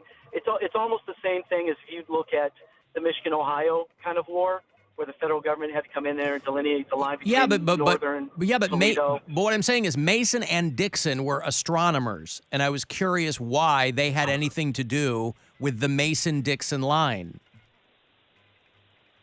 They were the ones that were hired to delineate it. Now, why they hired astrologers, I don't know. Astronomers, not astronomers. I learned most of it. It's like, I'm a Cancer, I'm Chuck Mason, and I'm a Cancer. No, astronomers. Virginia's giving Virgo. Yeah. Okay, cool. I'm actually an escaped Southerner. Yeah. So they teach us this stuff in history, whereas because the federal government in the South for decades has dictated what you have to learn. So everything about like the Civil War and how bad we were, it gets taught. So you learn. So all these you're little taught tiny weird facts. you were taught the War of Northern Aggression. Correct. Yeah. Correct. Where did you escape from? North Carolina. North Carolina. Okay, cool. All right, thank you. There's Michael in Lakewood. See, when somebody says they escaped from the South, I'm thinking like, Louisiana or something, but okay. Yeah, no. Mason and Dixon were, not only were they one of the greatest 70s soft rock bands of all time, but, earlier than that, in the mid-1700s, they were astronomers, and I never knew why they had anything to do with the Mason-Dixon line, but there it is. So depending on what map you see, it will extend all the way down the Ohio River there. Big What's fan of that? that one dude's jars. Oh, God, the Dixon jars? I'll tell you what, Not we got him, I'm you sorry? idiot. I'm sorry? Mason jars. No one's Never ever heard of them, but the Dixon jars, I've got a full line of Dixon jars. If you've never seen me You got a bunch with Dixon jars, it is, I'll tell you what, it's a sight to behold. How can you do more than one, they ask. It's an optical illusion, is what I tell them. That are their little jars. Little jars, that's right. Very, very tiny. Yeah, more like vials, really. But I don't want to split hairs. iHeartRadio app. You can leave us messages there, and we'll talk back button. People like to do that. Hey, Mary, listening to yesterday's show. Thanks for the spoiler alert. I'm supposed to read what happened to the Bennetts in my book club this month. Thanks, Mary. Love you guys. Mean it. Bye. By the way, all I've ever heard about book clubs I didn't realize they actually read the books. I thought they just got together, pretended they read a book. That's a hack thing. Oh, it is? Men made up about their wives, yeah. No. People are like legit about book clubs. I know some are, but I'm just saying, like, I've talked to people that are in book clubs, and they're like, yeah, we just kind of screw around for a little bit, and, like females that are in the book club. Everyone I've ever talked to who's in a book club takes it very seriously. Wow. Well, she certainly does. But also, by the way, I think Mary helped you out. No, frankly, the information that I gave, it happened on page 6. You'd have found out within 10 minutes reading the book what I said. It's not like I gave away the ending. Right. You gave away the beginning. I gave away the which beginning. ruined the rest of the book for her.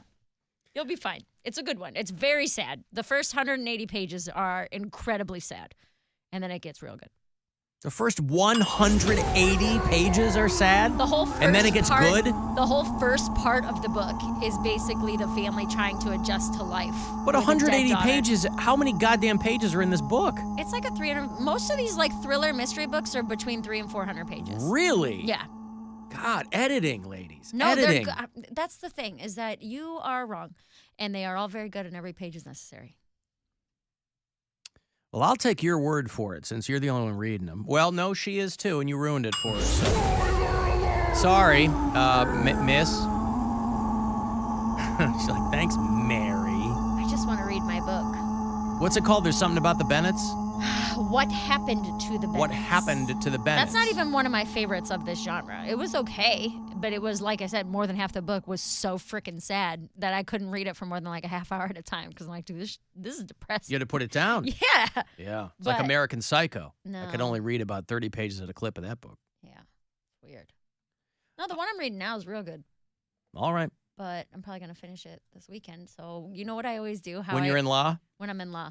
What I always end up doing is when you're on Amazon Prime, if you have Amazon Prime, they'll be like, hey, if you spend $25, you can get this order today. Like you can get it between 2 and 5 p.m. So I'll be on there ordering like one thing, like seasoning or something, or like emergency packets or something like that. That's like $8. And so that's when I always save for my books, is that I'll go on and try to find a book that qualifies for same-day shipping, and that's usually how I end up picking my new book. Interesting. Yeah.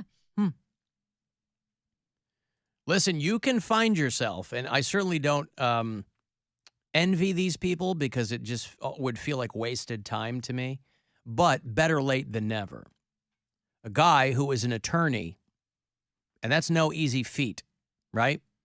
Takes a lot of training and a lot of focus and a lot of whatever. Unless you have some preternatural gift for the law, right? It's a lot to become a lawyer. So you go through all that, and then you go, I really wanted to be a wrestler. I wanted to be a professional wrestler, and so that's what I'm going to do.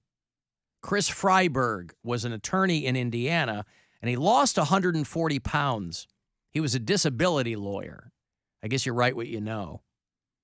And he decided he wanted to give up the law and become a professional wrestler. And it's not like you just walk in and you're hanging out with The Rock or you're hanging out with Andre the Giant or you're hanging out with The Undertaker. You know, you're doing one of these dumb backyard things where they're throwing you into an 8-foot table but he officially won his first title belt on the indie wrestling circuit. Probably BYOB. But congratulations to him. Very exciting. And right now, Warren C. Freiberg is getting the tar beaten out of him. Are these billable hours for Freiberg, you think? Probably, in some way. You gotta be, right? Freiberg, He's certainly not doing it pro bono. Look at the smile on the face of Freiberg. Almost like it's an open and shut case. See, if you're the guys calling these matches, this is the greatest thing that's ever happened to you because it's just rife with law puns. Yes. Any other couple of dopes that are throwing each other around, you got to go, oh, he grabbed her around the waist. Oh, he threw it, whatever the moves are called. Oh, he put him in a suplex or whatever. He did the turnbuckle. I don't know that crap. This way, though, he's pro bono. Oh, look at that. There's just no precedent for this, Bill. Oh, he brought down the gavel on that guy. I don't know enough about law to really keep this going because it's really not my thing. If he was a doctor, I watch a lot of those procedurals, but not a lot of law procedurals. If I watch Law and Order, I watch the cop part, not the court part. That's right. I like the law, not so much the order. Oh, no. Look at that. He fell knee, and he's not getting back up. Boy, that's rough. You really got to stretch that one. Fell on knee. Just one? No, both of them. Well, listen. You have to consider what you would do if you were 140 pounds overweight and you lost it. You know, for a lot of people, they're like, I'm going to run around in pants. I don't know what. But, you know, this guy goes, I'm tired of being a lawyer in Indiana. I'm going to follow my childhood dream. Yeah, and in a way, it's very. I respect it. I do too, because in a way, again, better late than never. But there's always a little there's a little scintilla of sadness in people that go, well, I just gave up my childhood dream. Unless you were like a really stupid kid and your dream was like, I want to be a dog or whatever, you know.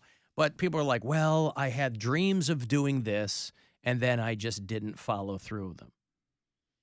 But this guy, and again, I know, there's some people who think that like lawyers are all rich and nothing could be further from the truth. So it probably wasn't this guy probably didn't give up some amazing practice to become a backyard indie wrestler, but he was following his bliss. Or maybe he did. Maybe he made enough money. He's like, I got enough stashed away that I can go be a wrestler for a while. Maybe so. The thing is, if you're going to make that move, do you really want to bring the lawyer aspect and make that your thing? Or do you want to go something completely different? Like, what would your wrestling persona be? Would you want to be Alan, the radio guy? And That's nailed it. I'm about to give you the PM pile driver. That's what it's going to be. This guy should call himself the judge. Here come the judge. Except he was just a lawyer, of course. But yes. Oh, God, here comes the litigant. The plaintiff. I whatever your law terms are, right? I mean, you throw them in there. I've got to take a break here. No giveaways, no tickets for you today because we're so laser focused on iHeartRadio Access Day for all these amazing things you can get today. It's the Alan Cox Show on 100.7 WMMS. And everywhere you go on our free iHeartRadio app. So you go to iHeartRadioAccessDay.com and you're going to find no shortage of things to improve your life. You can get 75% off the regular price with Legacy Box, right? People go, how do I get all this box of printed photos and how do I digitize them? Legacy Box can do that for you. You can save a ton of money on it too. We're giving away trips for 2 to our 2024 iHeartRadio Alter Ego concert out there in LA. All kinds of things you can save money on. Discounted Guardians tickets. You buy a $15 district ticket. You get a standing room only ticket with your first Miller Lite thrown right in. There's a BOGO on a dozen donuts at Duck Donuts. All the information, all the experiences, way more than that. iHeartRadioAccessDay.com for the details. Catch your Cleveland Guardians at Progressive Field this summer. Get tickets at CLEGuardians.com. Introducing Swiffer's Best Clean, the new Swiffer Power Mop. It's an all-in-one cleaning system that gives you the scrubbing power of a mop and bucket without the hassle. And today only, you could win a year's supply of Swiffer Power Mop. Just go to iHeartRadioAccessDay.com to enter. That's iHeartRadioAccessDay.com for your chance to win a year's supply of the new Swiffer Power Mop, so you can clean your home in half the time. Mop smarter with the new Swiffer Power Mop. Do you have shoeboxes full of photos? Today only, iHeartRadio Access Day listeners get VIP access to the new Photo Legacy Box. Get your family's photos professionally scanned for as low as 7 cents, which is 76% less than what other brands charge. As the world's largest digitizer, you know you can trust Legacy Box. Visit iHeartRadioAccessDay.com today to get 200 photos scanned starting at just $19.95. That's iHeartRadioAccessDay.com. How we feel in the morning sets the scene for our entire day. That's why Daily Harvest is a game changer. Daily Harvest delivers delicious smoothies, flatbreads, harvest bowls, and more right to your door, all built on fruits and veggies. With easy-to-prep options, Daily Harvest keeps your freezer stocked with good food that's ready when you are. Daily Harvest works directly with farmers to source the best ingredients and freezes them at peak ripeness to lock in flavor and nutrients. Right now, receive $50 off your first Daily Harvest box, plus free shipping. Redeem offer at iHeartRadioAccessDay.com. Temu.com, that's TEMU.com, is giving you an exclusive opportunity to unlock a $100 spending spree on their app today only on iHeartRadio Access Day. Temu.com is the most downloaded app on the App Store, and this is your chance to get a $100 coupon bundle you can use on millions of items. All you have to do is download the Temu app, enter a promo code, and you'll have $100 you can use to treat yourself to the latest fashion, home goods, or beauty products. Just head over to iHeartRadioAccessDay.com today for your promo code. Then get started on your $100 Temu.com shopping spree. Picture the next big family memories you want to make together. Are you riding the newest roller coasters, or are you up close and personal with some of the world's most magnificent animals? If the answer is yes, then go to iHeartRadioAccessDay.com now to score up to 50% off tickets to Busch Gardens and SeaWorld, the only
normal. 216-578-1007 or 1-800-348-1007. Guardians play tonight.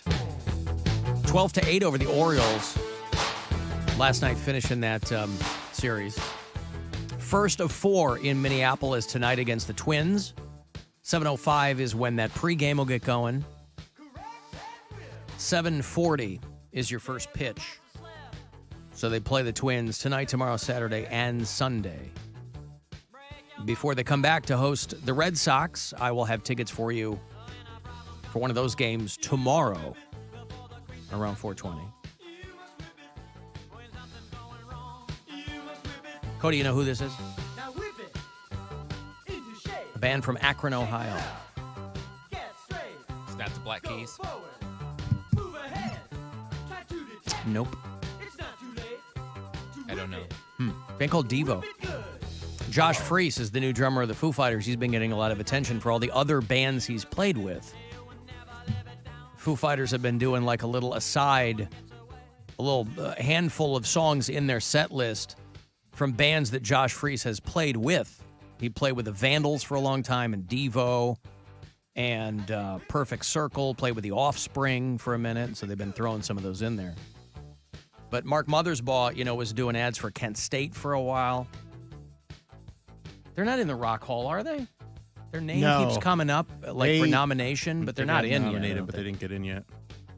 I hope, the conventional wisdom on those Rock Hall nominations is that once someone is put up for nomination, if they don't get it, it just means that they're in the bloodstream. And so over the next, granted, there have been people that have had like a dozen nominations and never gotten in, but it seems like Devo might be a band that goes in next time it's here. I don't know. I don't know how much of that is calculated.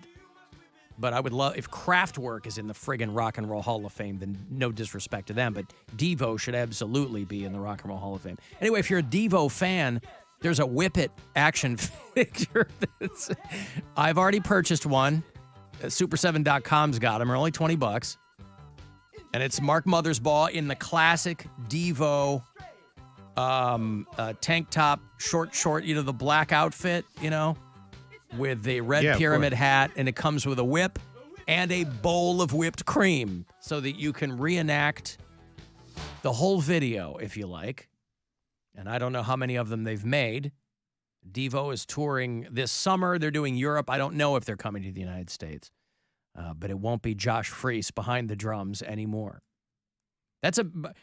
Josh Freese has become a job creator by his going to the Foo Fighters full time, because now there's all these other drummers. Josh Freese was largely a session drummer. He was a very sought after guy, but he would go out with bands. And he's a married guy. He's got kids, but that's how he'd make his living. He was a session guy for rock bands, but he would go out and play with them. He would tour. 9 Inch Nails and Offspring. I've already rattled them all off. But what that's done with him making that commitment to just be in Foo Fighters is that all those other bands now need new drummers when they go out on the road. And there's a lot of bands that will just hire people to tour, and then when they're done, they're done. They don't induct them into the band. But that means that when Devo goes out, there's got to be somebody else behind the drums. Offspring, they're coming this summer. They already have their new drummer. That was the signal flare to me that Freese was going to the Foo Fighters when Offspring had announced their new drummer, because it had been Josh Freese. So if you saw them at Sonic Temple, you know what they're doing. You know how good that dude is. And I think he made it a point to say that he was going to play Taylor Hawkins' drum kit. Oh, really? That's exactly the way he had it set up. Nice. So he's like, I think he kept the heads and the whole, Taylor had those drum heads with the poodles on them. And, I think he said, I'm playing Taylor's kit the way he had it set up. Because it was nothing fancy. Mm-hmm. Taylor Hawkins, for as much as people loved him, he was not a drummer that required a lot of equipment. He was a powerful rock drummer. Josh Freese, I think, as a drummer, has a lot more skill. He's a lot more nuance and kind of arrows in his quiver than Taylor Hawkins did. You don't necessarily need those for Foo Fighters, but I mean, it's more of a testament to how skilled of a drummer he is that he's played for so many different kinds of bands and fit right in. But again, short story long, if you're a Devo fan, maybe you can get one of these Whip-It action figures here. And I know what I'm going to do is I'm going to use it as kind of a reverse voodoo doll. Rather than try to inflict pain on Mark or the band, try to, I don't know, I'll confer with Mary. She knows all that. You should try to inflict talent. I'm trying to, is the implication that Devo is untalented? I'm just saying. Well, as our resident Avenged Sevenfold fan over there. Sorry that I know the most about music. I will take that with a grain of salt. Nevertheless, Devo, not for everyone, but they are for me. Ooh, that's a... Someone If you had to listen to only the music that somebody else on the show listened to, who would be your Cody. choice? I think. Beyonce and pop punk and Yeah. Taylor Swift. I'd pick Cody 100%. La, la, la, la, la, la. Yeah, right. So System of a Down, you get some gems in there. A little bit I'm of rock. going Alan, obviously. Alan, you listening to pop country for me?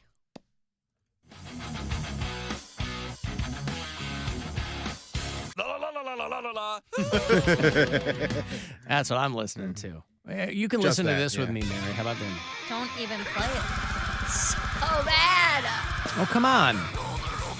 It's Courtney LaPlante. She left this band and went to Spirit Box. You don't like this? What's the matter with you? Sounds like chickens are being murdered. That's why it's so good. When I said Called slaughtered when you do it to chickens.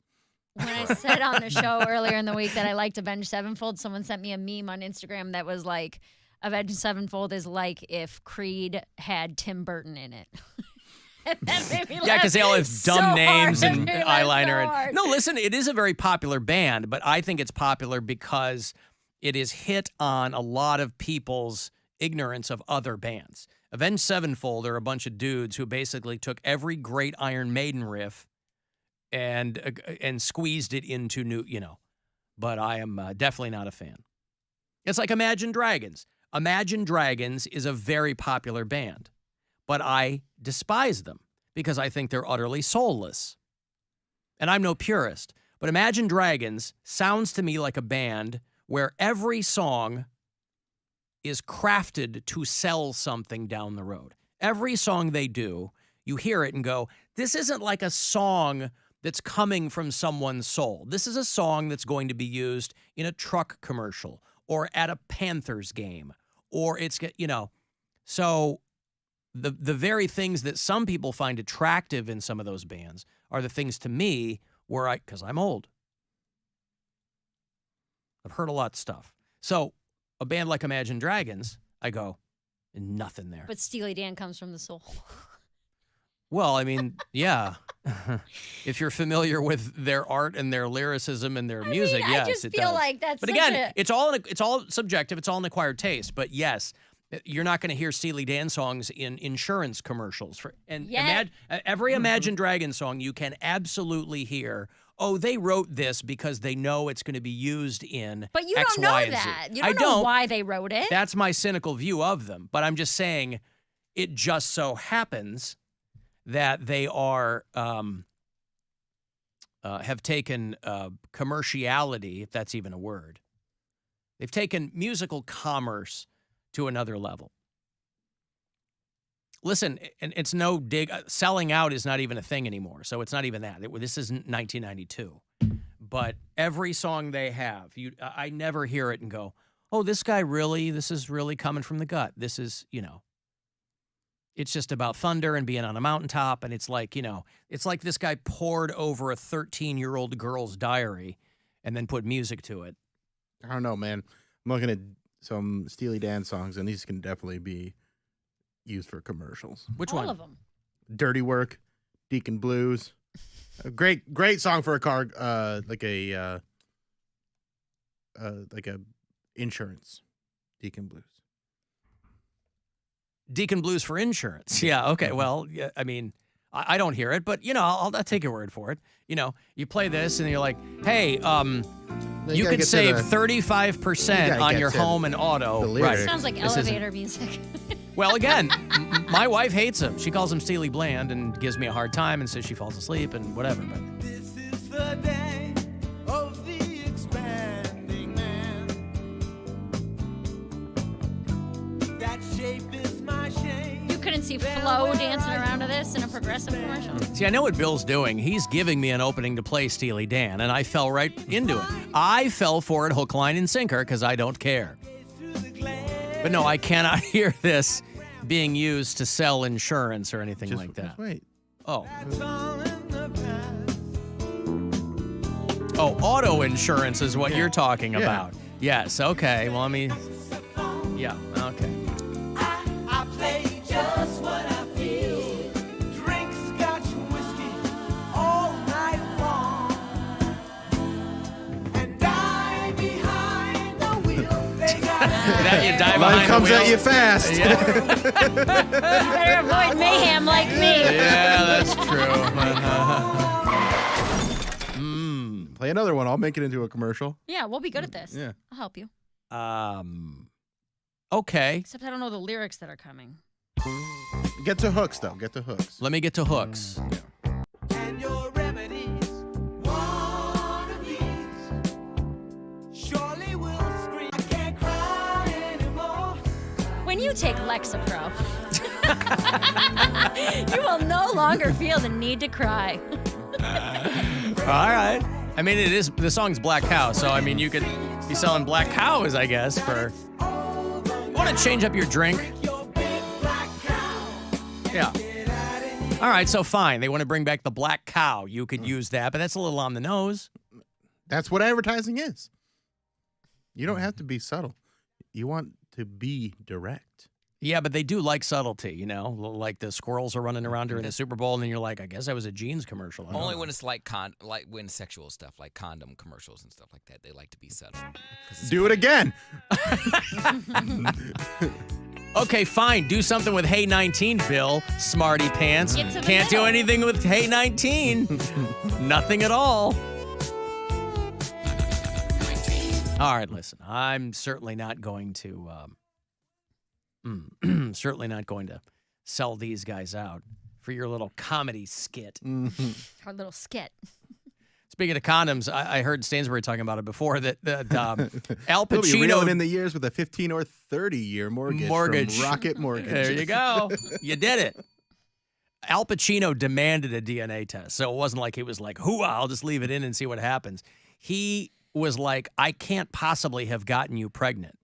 Al Pacino's in the news past couple days because he's 83 and his 29-year-old girlfriend is a month away from having a kid. She's 8 months pregnant. He had no idea until 2 months ago. That's how close they are, right? People are like, oh, they're together. Nope. He left it in because he thought he was way past the point of getting anybody pregnant. And then she waited until 2 months ago, right? Second trimester. She's like, anywho, FYI. And he said he was shocked when he found out. Well, of course. He's 83. He didn't think any, so he's like, I want a DNA test. And she said, sure. And it showed that he was the dad. It'll be his fourth child. But I thought that was funny because my take on it initially, I think was probably the same as everybody else's, where they were like, oh, he's an old rich guy. He just left it in. He got a young hot girl. And whatever happens, happens. But the subtext, the details are Al Pacino going, there's no, I can't physically knock anybody up anymore. He probably figured, because it's not like women going through menopause, right? I mean, Picasso famously was having kids when he was in his 80s. So guys, obviously, they tell you, you know, fresher the mayo, the better the sandwich. But you can still be getting women pregnant. Mick Jagger has, you would have thought that Al Pacino, especially since Mick Jagger is one of this girl's exes, you'd think that Pacino would have looked at Mick Jagger and been like, well, there's my cautionary tale right here. I mean, Al Pacino's not a billionaire like Mick Jagger, but he's got probably got some ducats socked away. They asked a bunch of guys if they had ever brought condoms to a funeral, and a lot of guys have said yes. A lot of dudes have brought condoms to a funeral. Just in case. That's from Wedding Crashers. Is it? Yeah, there's a whole part toward the end of the movie where they're crashing funerals. I guarantee that when was that study? Because that came out in what, 2005 or 6? Well, this was a thing that Trojan did. So maybe somebody with the Trojan company had just watched Wedding Crashers. Yeah. They said that 1 in 8 men under the age of 35 will say that they've brought condoms to a funeral. Is Trojan trying a new approach? Jet black Well, what- packaging. Why do you have to wear a condom if they're dead? Bill, see me after the show, will you? I'm leaving. I don't need. It's the first day of Pride Month, and I don't need this. Add another letter. Yep. Bill's taking pride in necrophilia. Mm-hmm. See me after the show, will you? I got places to be. You're fired from it. And a lot of them, of course, say that they will bring them to their high school reunion. I mean, that's less controversial. I mean, who's not taking? What single dude is not taking a condom to his high school reunion? Because everybody's got it in their head that, like, they're going to, do what they couldn't do then. Yeah, I'm going to cheerleader. It's so funny now that She's not so hot anymore. She's twice divorced. when I didn't need a condom, like ever, like at all, I had it in my wallet, just handy, just in case I needed it. I wouldn't, but I had it. Now I've been in situations as an adult where I'm like, I definitely should have had a condom. And I'm like, I'll stop. Did you get that ring on the outside of your wallet? Back then, yeah. Yes, I did. I was like, You get that indentation in the outside of your wallet. Well, my wallet was Everybody knew what it was. Well, my mom didn't. I had my wallet sitting down one day. Again, I was far too young to be even thinking about sex and having a condom. But, you get those gas station Durex or whatever. They don't have an age limit on, like, buying condoms. So my wallet was just unusually thick. And Mom was like, where you get all your money from? I'm like, what are you talking about? She's like, I know you ain't got no job, so what you got? Why is your wallet so thick? And I'm like, Full of rubbers, Mom. No, I think I said it was like my school card or something like that. Like I have like a school card and I got like gift cards and stuff. She's like, oh, well, give me one. I'm like, you're ruining this for me. Like I was like, no, I'm not giving you nothing. But yeah. So, your mom. I know you ain't got no job. She's like, I know you ain't got no job, but I know you ain't got no money. Who's giving you money? Why is your wallet so thick? Because it was like up off of like whatever it was like sitting on. Gesundheit. Stupid condoms. Like You couldn't say none of your business, Mom. I'm a grown-ass man. I'm going to do what I want to do. No, because then that would raise a red flag like, oh, I'm definitely checking his wallet. Oh, I see. Wow. It's like the Manchurian candidate with this guy growing up. It's so stupid. I'm like 13, 14, carrying around a condom in my wallet that someone gave me. It didn't even buy. But I would be far too shy to buy one. But every dude does that at some point when they're like just kind of becoming a teenage. It was like a source of pride that you were walking around with a condom. Had to try Trouble one is, on to most see of my us size. had them in the exact same. That's how you got the ring, because it never moved. You never took it out in It's all 4 wrinkly. years. That's how I found out that condoms have an expiration date. Because when I Other than the date that's printed on them, you mean? Well, I didn't have it in the box. No, it's on each one.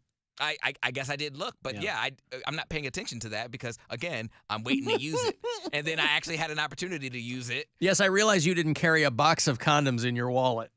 That's why it was so thick. Why? Why is it so thick? Take it out of the box, Cody.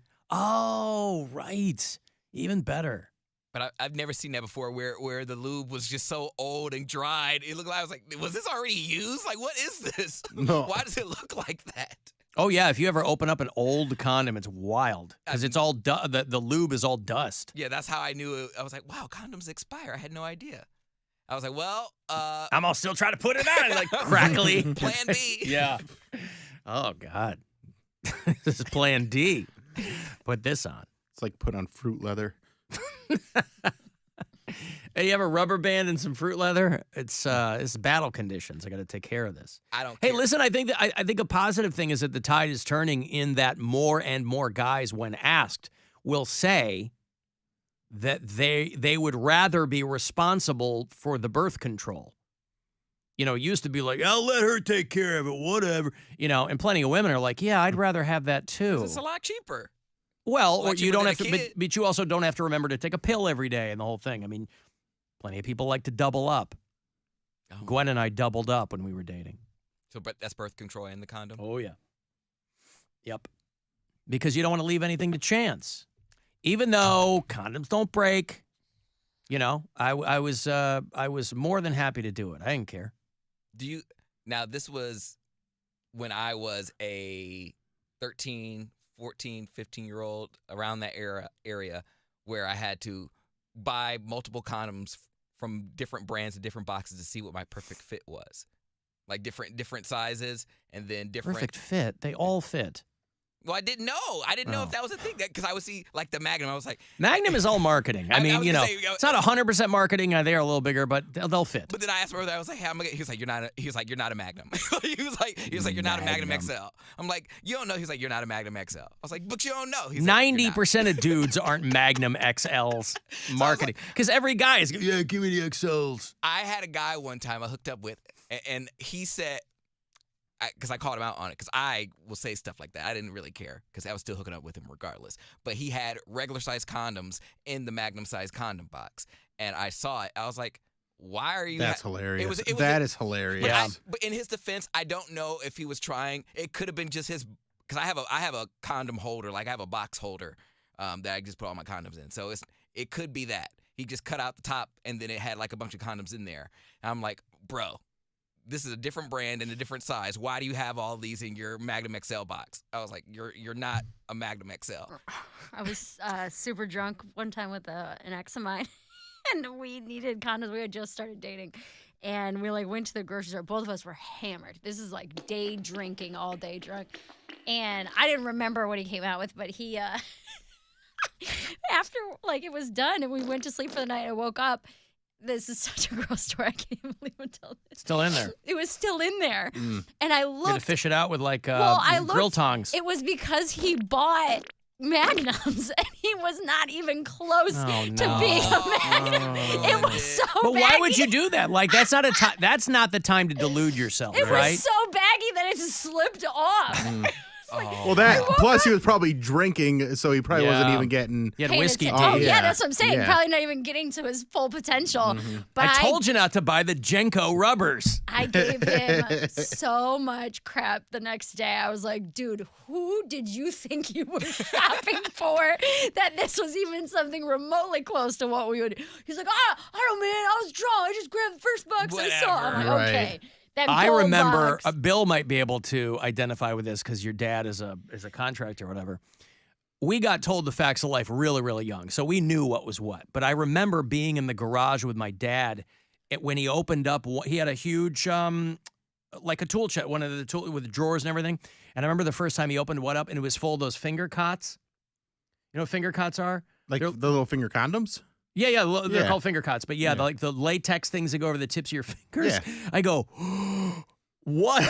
Dad, what are all? Because I didn't know that's what they were. Oh, no, my dad's got a micro penis. I thought, I'd seen my dad in the shower. I knew that wasn't the case, but I was like, what the? What? These must be for mom. Yeah. Sure were. You and mom are in some freaky stuff. And he's like, Dad, stop it. That's not what. Oh, okay. But boy, I like them extra tight. That's all. The pressure feels good. Your mom likes it when I walk around and it's purple. I got to take a break here. It is iHeartRadio Access Day. So let me tell you about that. The Alan Cox Show. On our free iHeartRadio app and your favorite smart device. Just tell it to play the Alan Cox Show on iHeartRadio. We've been giving this to you all day long. iHeartRadioAccessDay.com is where you want to go. Today only. All kinds of awesome experiences, all kinds of deals you can get on things. We're going to be doing our Alter Ego concert, and we get a huge lineup of rock bands, alt bands in L.A. Trip for two to the 2024 iHeartRadio Alter Ego is coming up. What else? We got trips to Vegas for the iHeartRadio Music Festival if you want to get in on that. All kinds of deals locally. Over at Donato's. I just got Donato's last night. Pulled through in Lakewood. You get a free calzone with a $10 minimum purchase from Donato's. You can get discounted Guardians tickets. All that and way, way more. Today only. Go to iHeartRadioAccessDay.com. From the Mr. Hero Taste You Crave Weather Center, WMMS Weather.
now return to something barely worth your time.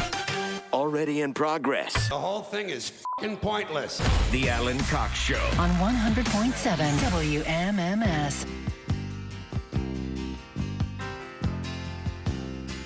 Just a good old boy, never meaning no harm. Beats all you never saw, been in trouble with the law since the day they was born. Straight in the curve, yeah, flat in the hills. Someday the mountain might get 'em, but the law never will. Making their way. The late, great Waylon Jennings, he's been dead over 20 years now. Waylon. He started out as a DJ. He's 14 years old on the air in Texas. Got a bunch of kids, shooters out there killing it. Waylon Jennings. Of course, he famously did the Dukes of Hazzard theme. There's a whole generation of people who only know him from that. But did you see the video? I think everybody's seen it by now. The video of the car that hits the tow truck ramp and flies over the top. Have you seen this video? No. I'll show it to you on the live stream. It's awesome. It's a line of squad cars because there is another accident that has already happened. So this is body camera footage. And across the other side of the highway is the tow truck with the ramp down because they're going to put a car on it. And there's a car flying along and isn't paying attention, going full speed, and it just happens to hit this ramp and flies over. If you're watching the This live is what we stream, were always curious about, if this was If it actually worked, possible. yeah. Yeah, watching watch the this. show. This is in Georgia. Good.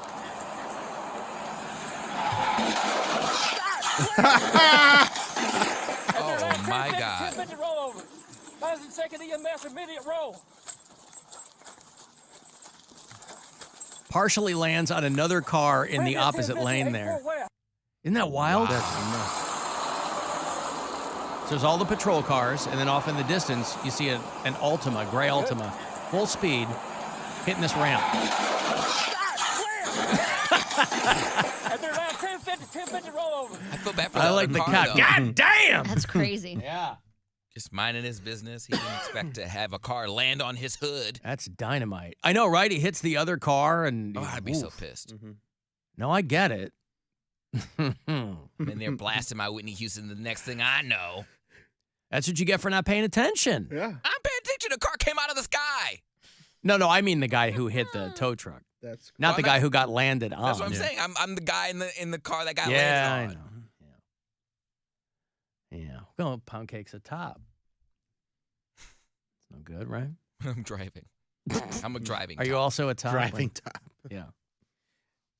People giving me Steely Dan commercial applications. I mean, they all work for ZQL. Shut up, Bill. Restful, nice sleep. Alan, you could do a strap-on commercial and use Peg. Because there's so many strap-on commercials out there.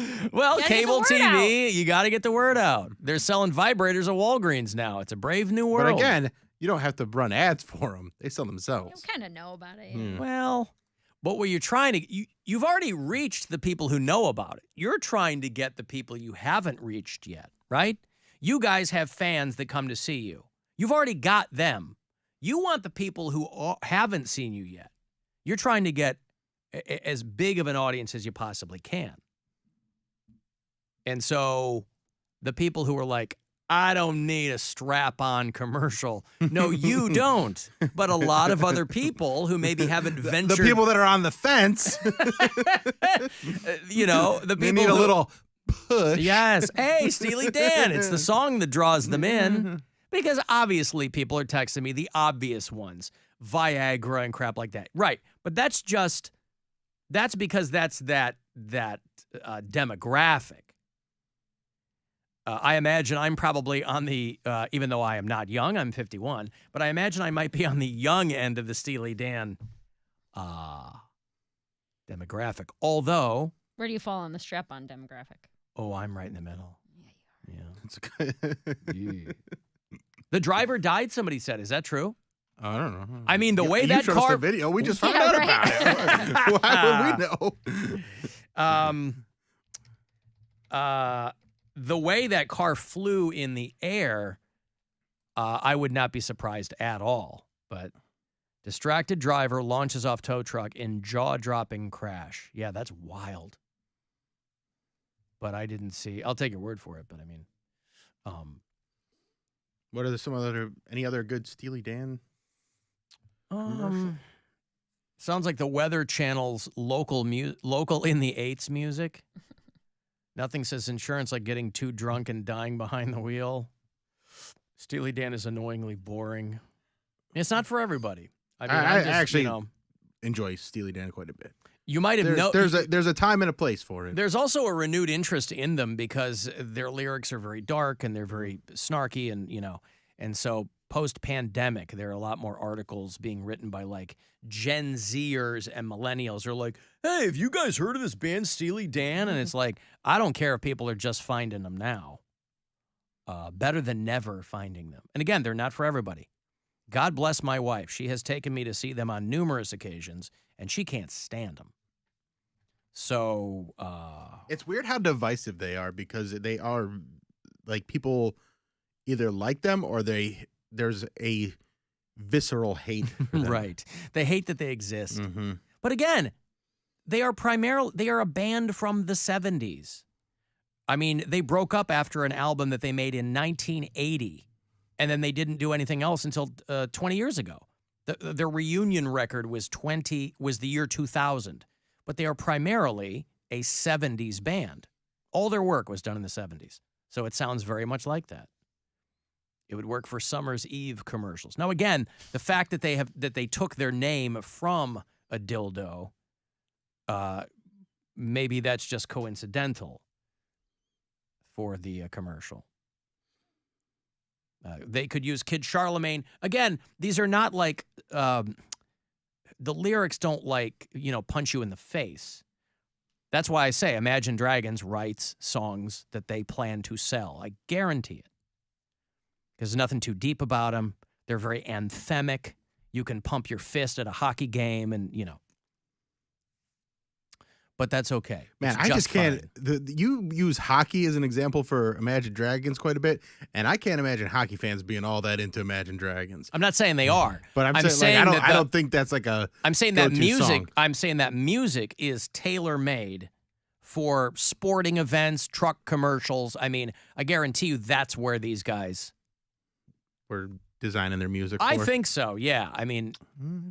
Bob Seger has that. Isn't that Like a Rock, Bob Seger? And yes. That's like the biggest truck commercial song of all time. Right, but he didn't. That's because they for that they campaign. For that. Yeah, that campaign was our trucks are like a rock. If all I'm they saying, worked back. I guarantee you, the Tampa Bay Lightning is playing that song "Thunder" by Imagine Dragons at all of their goddamn games. I guarantee it. They're playing "Thunderstruck" by AC/DC. Well, they're playing all of it. They're playing all. It's all commercial bands. Well, again, you're not play. AC/DC's got 40 years of songs. They just happen to all be the same song. But anyway, people leaving Dog in the road. Dog in the road. People leaving messages on the iHeartRadio app. Little talkback button there you can use anytime you like. So my 14-year-old nephew the other week had a bunch of hickeys on his neck, so I had to give him the talk. Even though I'm sure his parents did, I still gave it to him as his uncle. And I told him if he ever got a girl pregnant and was scared, he can call me. Little did he know that his uncle, not even 12 hours before this, was unloading in a woman that he had just met a week prior that was on her period. I ain't a daddy, though. Yeah, that's who you want talking to your kid about the birds and the bees. Your uncle just unloaded in a woman, Timmy. Not 12 hours ago. You know what? Unloaded. I'll tell you what, romance is not dead. You ladies might think that it is, but they that met guy that night, so unloaded in a woman who was on her period. This is how insecure and uncool I was in school. I was the kid who would give himself hickeys. Like I would give myself the hickeys. You'd give yourself hickeys? Yep, like how? Any way I could, Arms? like on my arm or like something like that. Yeah. Bro, if you give yourself a hickey on the arm, it's just a bruise. No, it wouldn't. Also, nobody thinks that you're getting arm hickeys. Yeah, that's legitimately real sexy. Yeah. Once I found out, because I was like, what's a hickey? I didn't even know what it was. And then I watched like a Disney movie and they were talking about hickeys. And my brother was like, oh, it's just like a hard kiss. And I'm like, I was like, you can get a bruise from a hard kiss? He said, yeah. So anywhere I could, anywhere my mouth could touch, like maybe like on my chest or on my nipple, I would give myself a hickey. And I was just like, dude, I'm in so much pain. They're like, why? I'm like, okay, don't tell anyone, but I got a hickey. They're like, no, you don't. I was like, yes, I do. I guess my question is, why did hickeys ever become a thing? I don't know to why. suck on someone's neck so hard Because that it you was give proof. them a... Huh? Because it was proof that you did stuff. Or tangible evidence Proof that you did stuff. Yeah, because like a hickey's not a thing that feels good. Like no. Kissing on a neck is Like having a good, but friggin' you don't want lamprey on your head. like sucking on it is not good. My mom used to call them sucker bites. You come home, you got a sucker bite on your neck. Why wouldn't she just call them hickeys? That was, I don't know. The term that she used was sucker bite. It's actually amazing how well adjusted you are, considering Dude, your family. you know- Sucker bites. Sucker bites. I didn't have my first real hickey till college, though. I never had a hickey. I had him. It was I during remember. college nights. I remember pulling away from somebody who started sucking on my neck. Like, what are you doing? I don't take that, Dracula. No, I would have leaned in. You know how I feel about vampirism and immortality. I'm all in.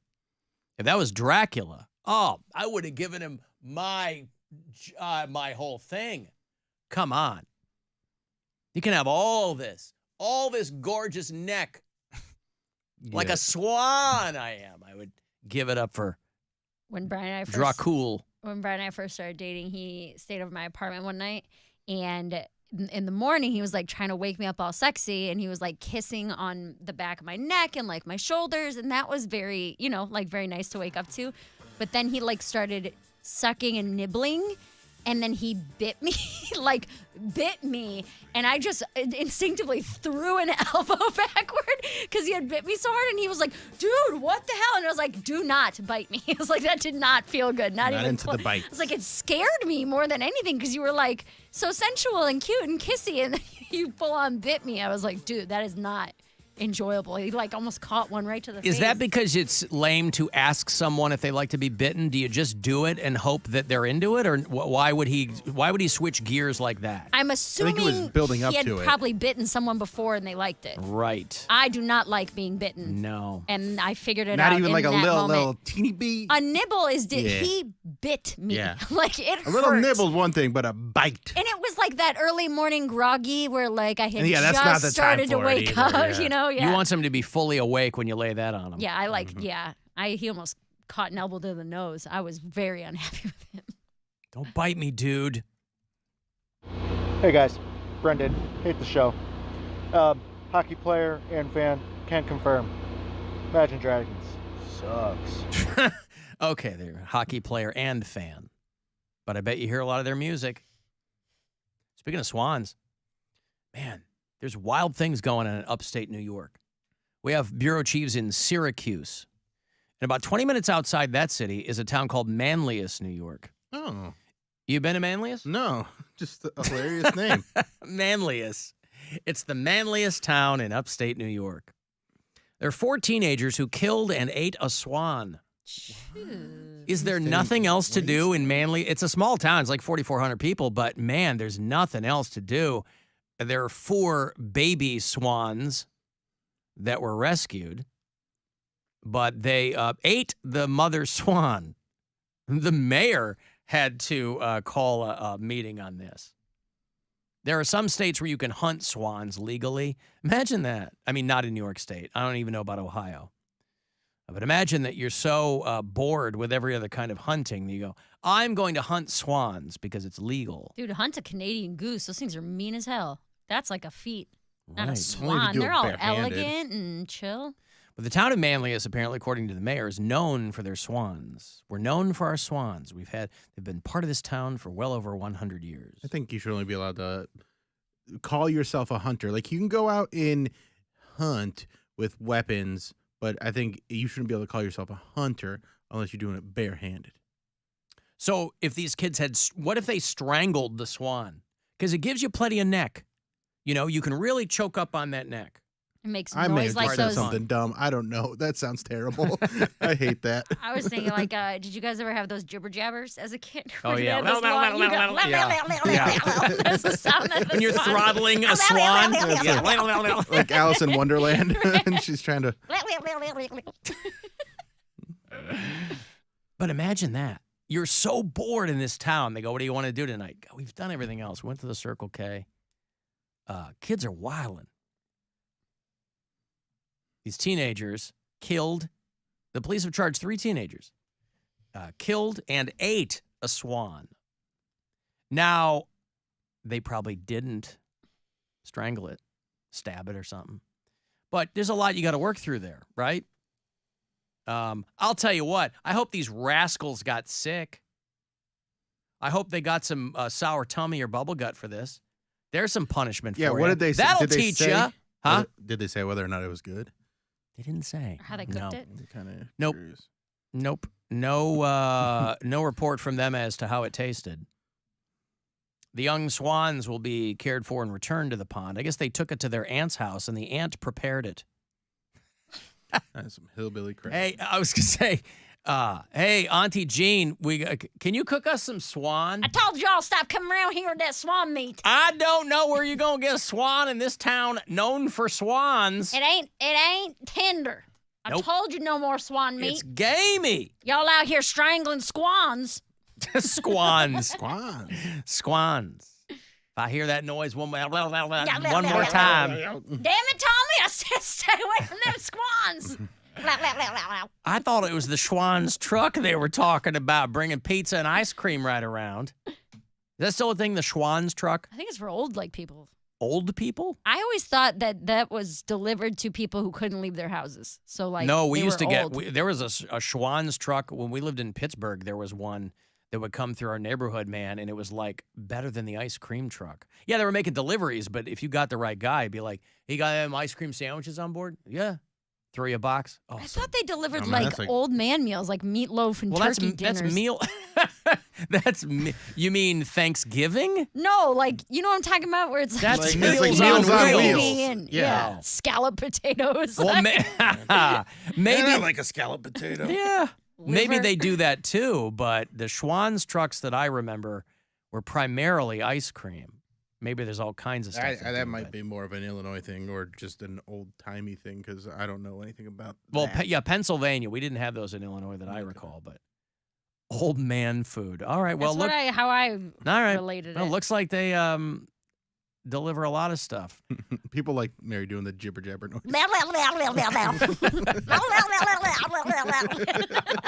Why are you so good at that? I don't know. Alan was pretty good at it Take too. it. Yeah, take a guess. Yeah. Drooling gibber. No. Go higher in the back of your throat. Higher. Yeah.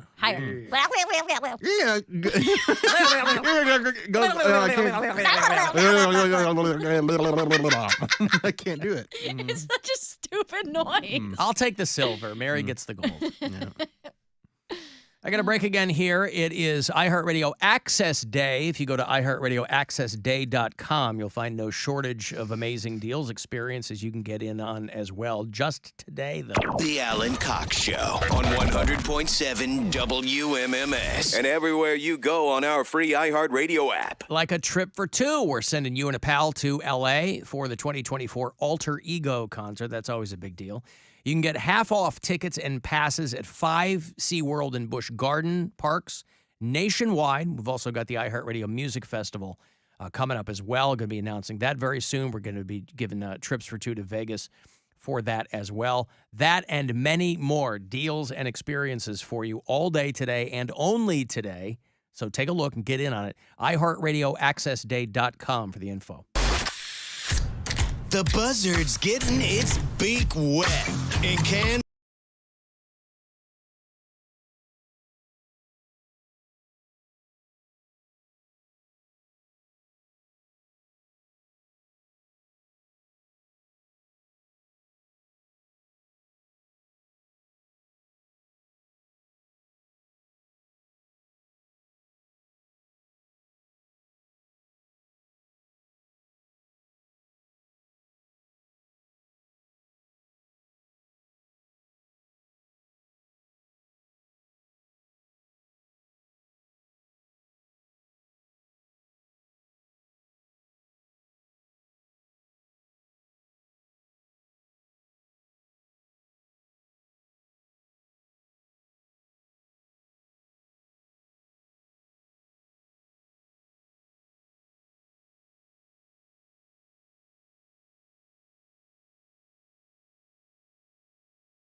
RadioAccessDay.com to check out some of the great specials from our partners and stay tuned for more.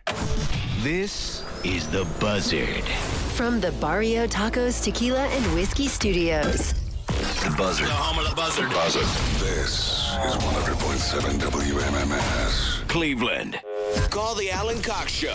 Where's the best place in America to meet single girls and guys? 216-578-1007 or 1-800-348-1007.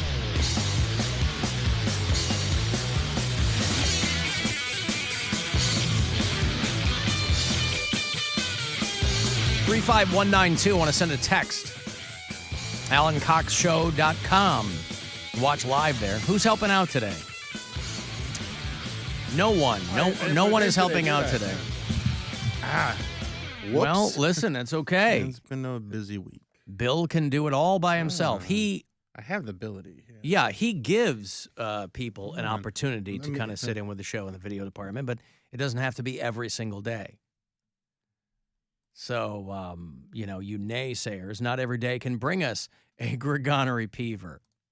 We can't do that every single day. We don't always have access to Connor Pamperton either. So that's all right. Oh, look at that. Give it a minute. Oh, yeah? Wait, nope, our servers are down. Must be all that. All access. All access. iHeartRadio AccessDay.com. Rolls right off the tongue. Guardians play tonight. They took 2 of 3 in Baltimore against the Orioles. They ended with a 12-8 win yesterday. 7:40 tonight. First of 4 against the Twins in Minneapolis. Kirby Puckett. And the Minnesota Twins. 7:40 is your first pitch. 7:05 pregame coverage begins here on your FM flagship station for Cleveland Guardians baseball. 100.7 WMMS. And I hope you can join us tonight down in Strongsville. It gets going here in about 10 minutes, the inaugural keg tapping for the Rockin' Buzzard Brew, courtesy of the Brew Kettle. We're rolling it out today. Perfect for summer. Bill and I got to have some of it yesterday morning when it was being canned. Right off the line. Had another one when I got home last night. 36 degrees. Nice little nightcap. So crisp. Good. So cold. And we're at the Brew Kettle in Strongsville. MMS is there from 5 to 8. I'll be there after the show. If you want to hang out, have some pops, try it for yourself. It's classic American Pilsner. It's 8 to 5 right now. So they're going to be there any minute. What? Yes. Oh, it's 8 minutes. 8 minutes. It's 8 of 5. Did your grandparents say 8 of? I don't know if that's an immigrant thing or if that's what time is it? It's 8 of. Instead of 8 till. My grandpa was mean. Does that mean that he didn't tell time in I a think specific so. way? Or he wouldn't tell us what time it was. He was so mean. I'll be honest, I don't have any memories of my grandparents talking about time. Really? Because they usually have so little of it left that I would think they'd be talking about it all the time. You can always count on grandparents to know what time it is because every second counts at that age. My grandma now is in her 90s, and she definitely doesn't know what time it is. She just knows it's running out. But she knows. Does she know who she is and where she is? She's still kind of. She's still kind of with it. She just can't hear very well or see very well. Oh. And you gotta scream all at she her. ever wants to talk about is church. Obama. Oh, Obama. Show me. Loud noises! All right. You got to scream at her then. Yeah. Hi, Grandma. It's good to see you. Wow. That's just how white folks will do you. All right. How often do you see this? Your mom's mom? No, Dad's mom. Dad's mom. Yeah. Mom's mom died years ago. Oh, she but was the nasty one? She was the nasty one that was Yeah. estranged from, like, my mom and her didn't talk or anything Mhm. for probably about a decade. Any deathbed confessions or anything like that? We have no idea because we weren't there. We don't know. Mm.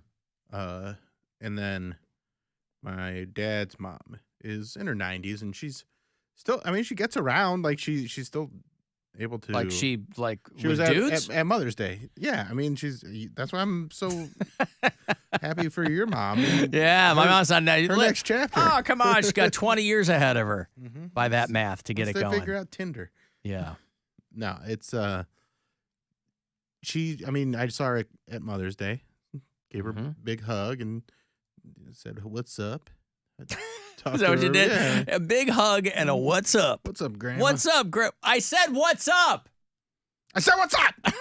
I hate repeating myself. That's why I don't talk to you that much, Grandma, because I always have to repeat myself. Yeah, that's the verbal version of paperwork, and I'm not into it. For real. I'm not giving you this message in triplicate, all right?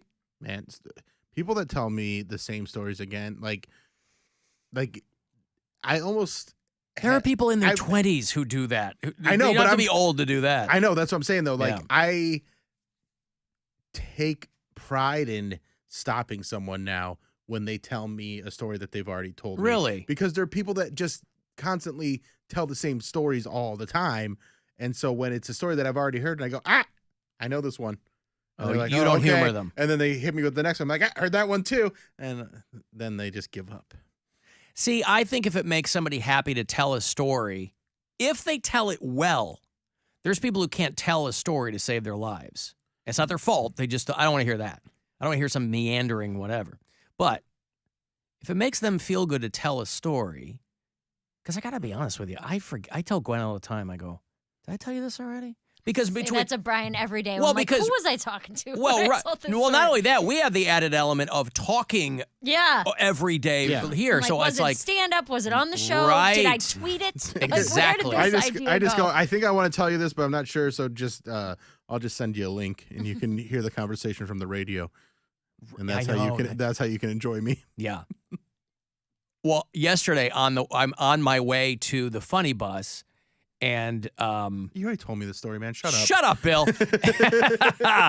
and I'm texting Gwen before I get on the bus, and she texted me the Danny Masterson thing, and she goes, "Did you see this?" And I go, "I did." I said, "We talked about it briefly, like the last half hour of the show," and she's like, "Didn't talk to me about it." I'm like, I know, because she doesn't listen. Right.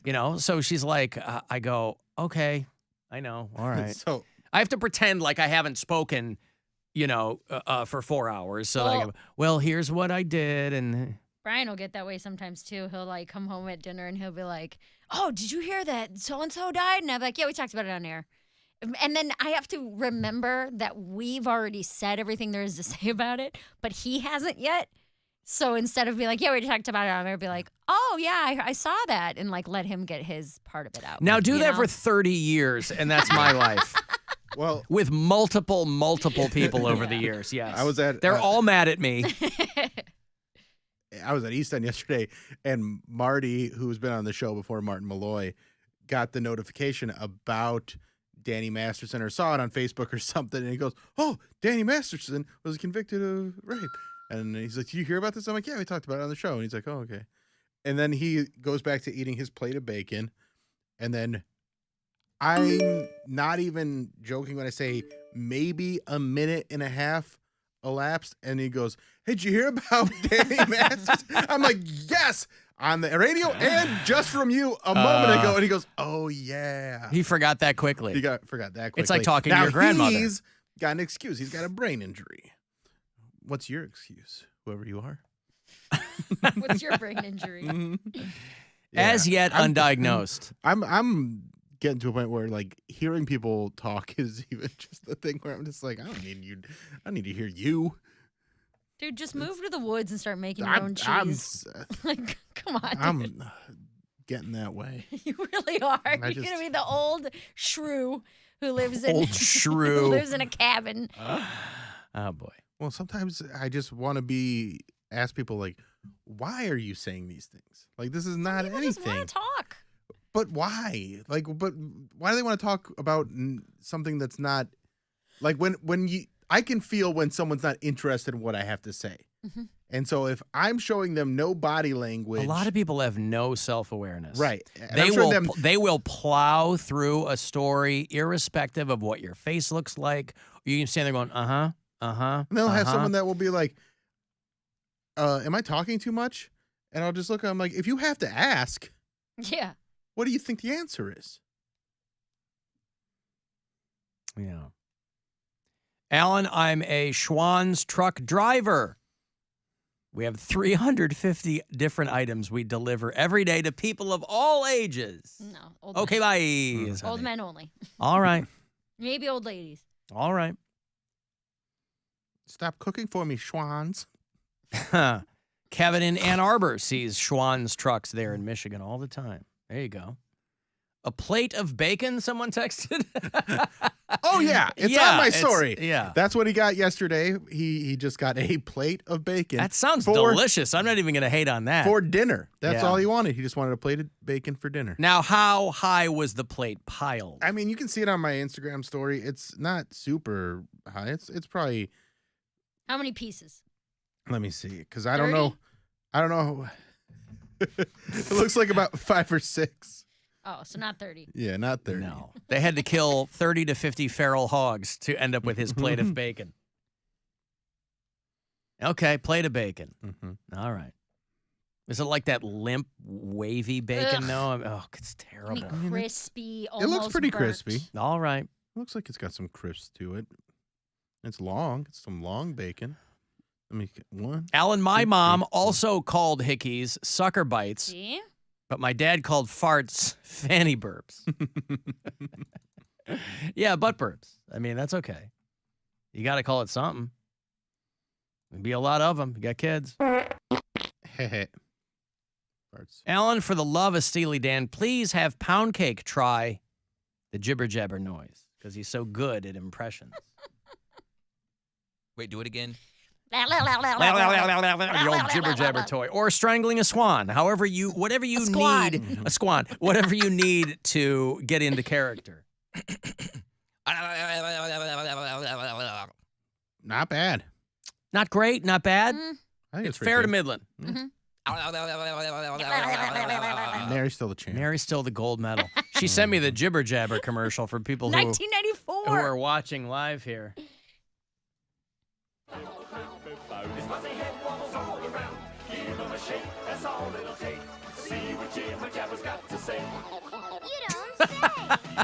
That's what people sound like to me. Shake 'em around, all around town, and hear him make a jibber jibber jabbery sound.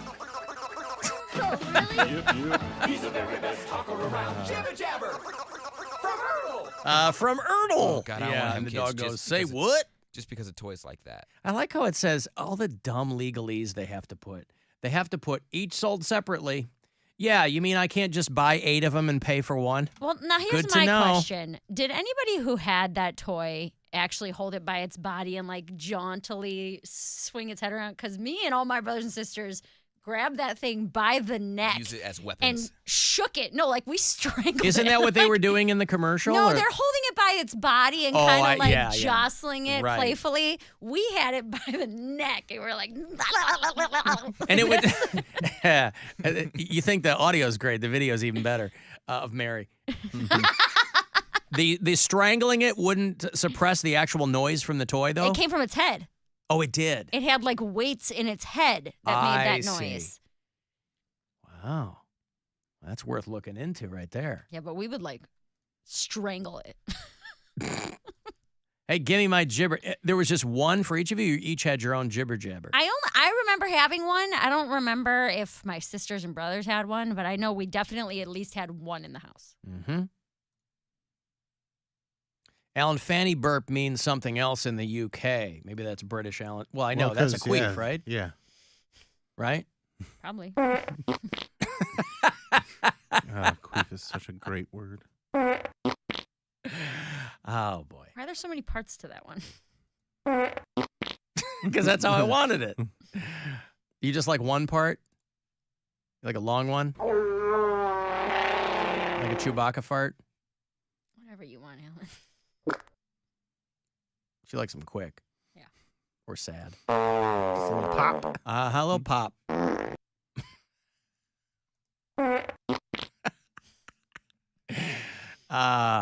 No lettuce, no tomato with that bacon. A modest amount of bacon. All right. Well, listen, if you're the kind of person who, and he's got a lot of company. I'm sure there are plenty of people going, what's the matter with a plate of bacon? Well, do you ever think about that? That like you're an adult. You can eat whatever you want whenever you want to eat it. Yes. So Have you seen people Right, but recently? what I'm saying is if you go to a restaurant and you say, I want a plate of bacon, no one is going to stop you. You can eat that. No, they're trying to sell you want. bacon. If that's what you want today, then that's what you want, be yeah. that guy. It doesn't matter. That's wild to me sometimes that they're truly, you can just do whatever you want to do. Yes. That's when you really grasp it. What are you That's stopping why yourself from doing? Well, but also like in this country, Yeah. it's why you have fat poor people because like you can get whatever you want Whenever you want it. pretty much any time you want. Yeah. Yeah. What did you say, Bill? He asked what I was stopping myself from doing, but it's Yeah. not even that. Like the other day, it was probably about a month ago now. I wanted to make a breakfast sandwich, right? So I was like, I'm gonna do it on like the bread in the pan because a lot of times I'll just use toast, but I'm like, I'm gonna do this like the right way, right? So I butter up my bread, I put it in the pan, I put 2 pieces of cheese on it, I'm frying the bacon, and then I go into the fridge and I realize I didn't have any eggs. So essentially what I ate a grilled cheese with bacon for breakfast. And I'm like, I mean, I guess there's nothing wrong with this. Like you can eat whatever you want at any time of day. But it feels like sometimes there should be people like, like you probably shouldn't eat grilled cheese for breakfast, you know? Why though? I mean, you could there isn't do a a hell of a reason lot why. worse than that. Yeah. I mean, if it's okay for lunch or dinner, why not breakfast? Yeah. Well, to start your day. You know?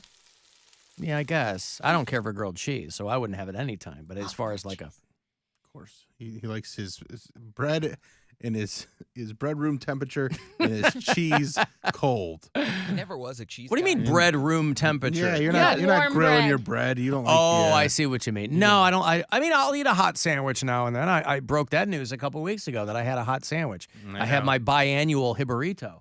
But the bread, yes, I have recently rediscovered the joys of a PB&J. Don't you have a 7-year-old? Pear brie and hamon. Oh, is it so? I'll tell you what, it is a delicacy.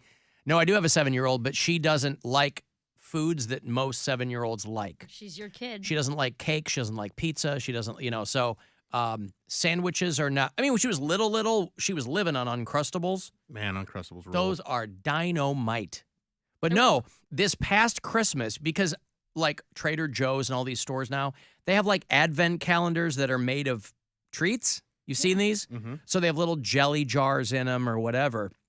So we were going through this advent calendar of tiny jelly jars with like strawberry yuzu. And well, we didn't go through all of them. So now, we have this giant bowl of these tiny jelly jars. I go, I'm going to start making PB&Js and using these jellies.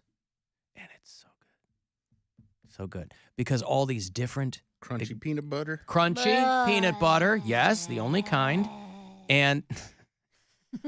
it's made of peanuts, which I are don't want it to crunchy. be crunchy. Why are we trying to smooth out a crunchy product? It is a butter.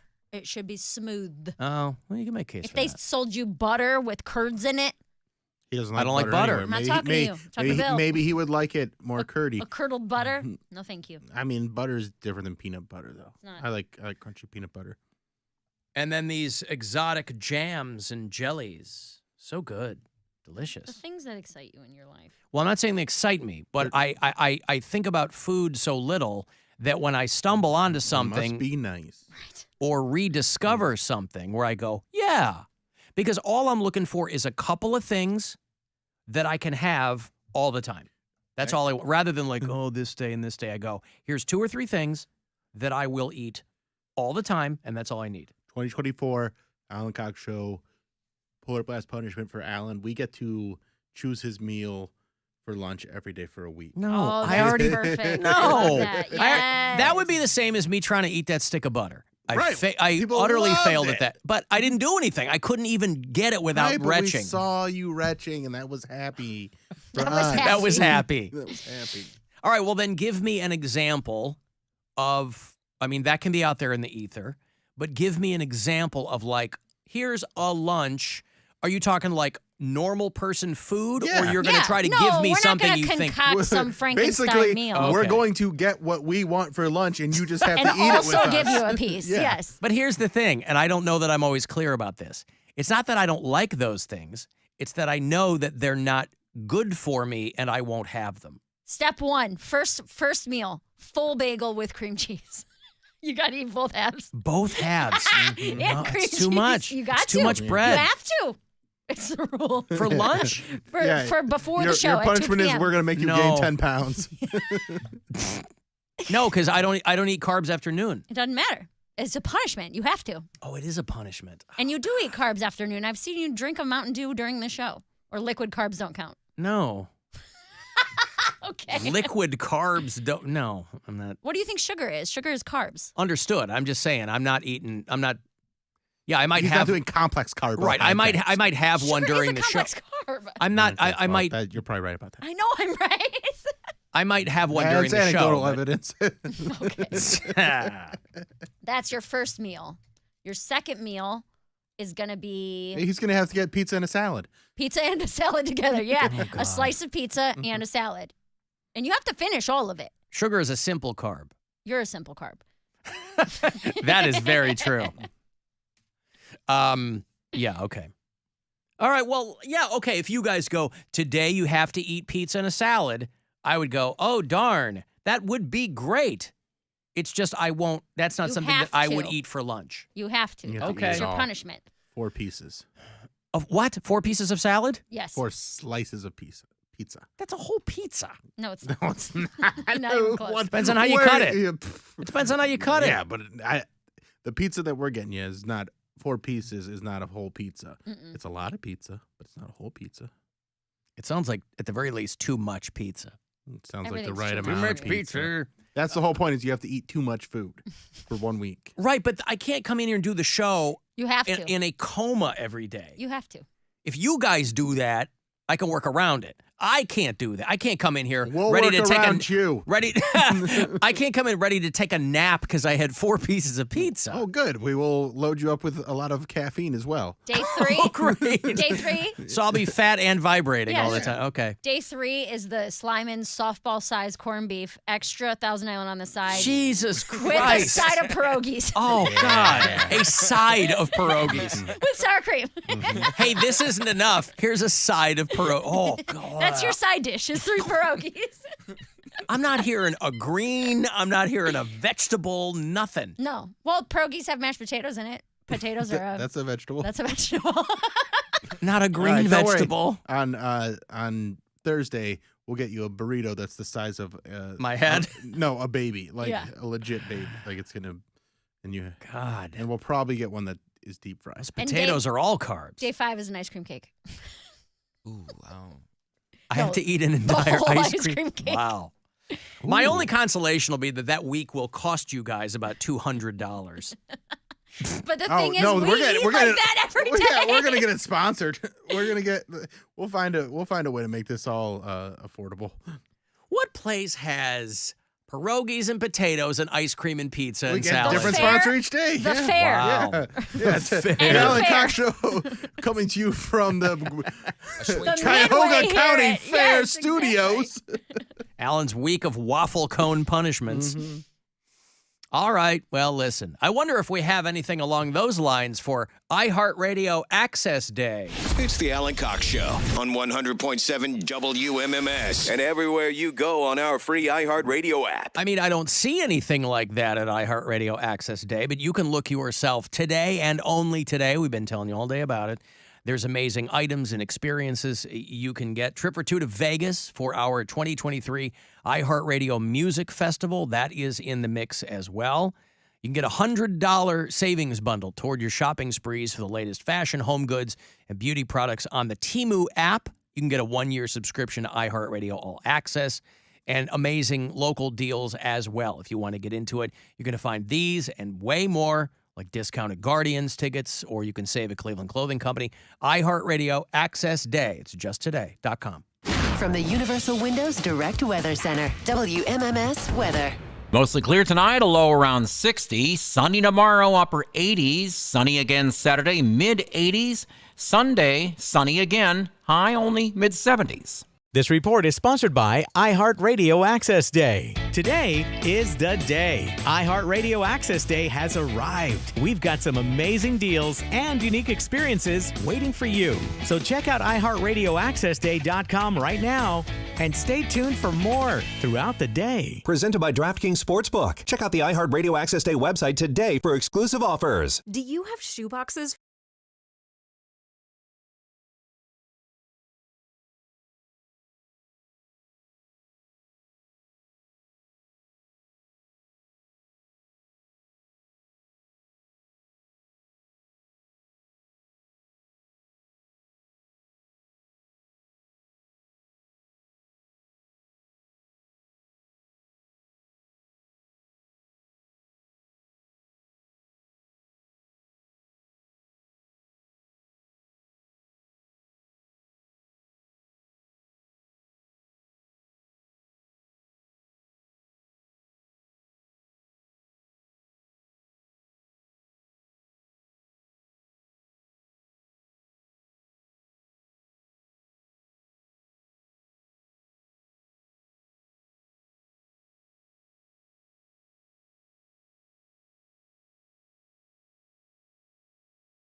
is going to be your pregame there. And your promo code, for people who are texting me, promo code for the month of June, today, June 1, of course, you're going to want to use SUMMER. Speaking of CLA Clothing Company, they always have new things going on there. Whether you're looking for retro Buzzard merch or everything else, they're going to have it. So just use SUMMER, and you'll get 20% off whatever you buy, whenever you buy it. There's not a limit on how many times you can use it. So SUMMER, all through the month of June for 20% off. We're talking about I showed you the video of the guy in Georgia who hit the ramp of the tow truck at full speed on the highway, wasn't paying attention. Tow truck was there with a line of squad cars, troopers, to attend to another crash, and a guy in the opposite direction of the highway wasn't paying attention or whatever, and this car goes fully airborne. There's a woman who was at the Indy 500, and a wheel flew off one of the cars. It didn't hit her. A lot of times they worry about the wheels hitting people in the event that a wheel flies off. This wheel went out into the parking lot and landed on her car. And they're going to get her a new car. I mean, it's the least they can do, right? I mean, they can't be like, well, if you read the back of your ticket, it says the fine print, we're indemnified from anything that might happen. A woman named Robin Matthews came in from, she's from Indianapolis. I guess the Indy 500 is over Memorial Day weekend all the time. I think so. Okay, I'm not a racing fan, so I guess I don't pay attention to that, but it's a big deal. Jewel did the national anthem, and I did see people were complaining about Jewel's national anthem because they thought, first of all, if you know anything about Jewel, where did they dig her out? Is she Canadian? Something like that. She's from Alaska. There you go. Seward's Folly. But, yeah, they were like, she just played an acoustic guitar and sang the national anthem. And they were like, what did Jewel do to the anthem? I wish she would have done, intuition afterwards. Finish it out. Is that one of her songs? Your intuition. Is that her? I only know Who Will Save Your Soul and You Were Meant for Me and Hanging Out in My PJs, whatever that song I think is. that was later on Yeah, it is her. when she was competing with Christina Aguilera and Britney Spears. 2003. I was going to say she had to compete, so they gave her a poppy hit. Wow. This is an old Dane Cook bit where he talks Yeah, about I was trying to find it. Yeah, getting hit in the face. It's from his Harmful If Swallowed CD. Where the lady gets hit by the tire, and he's like, what if I just palmed it? Yeah. When he's talking about, there can only be one Highlander. He's like, what happened to Mary? How did Mary die? A tire hit her in the face. He's like, what is she doing putting her face near tires? God, That album rules. Harmful If Swallowed by Dane Cook. I mean, that was one of the first comedy albums. It might have been the first comedy album I ever heard. And I was in 7th grade. Is that from the set he did on Comedy Central where he had the white tank top on? That was that was the black tank top. That was his half hour. His Comedy Central Presents was close to, a lot of the stuff from that was on Harmful. That's when people Swallowed. really started to take notice That's of him. when he's I had... He's got a new one out now, doesn't he? On Amazon, yeah. Yeah.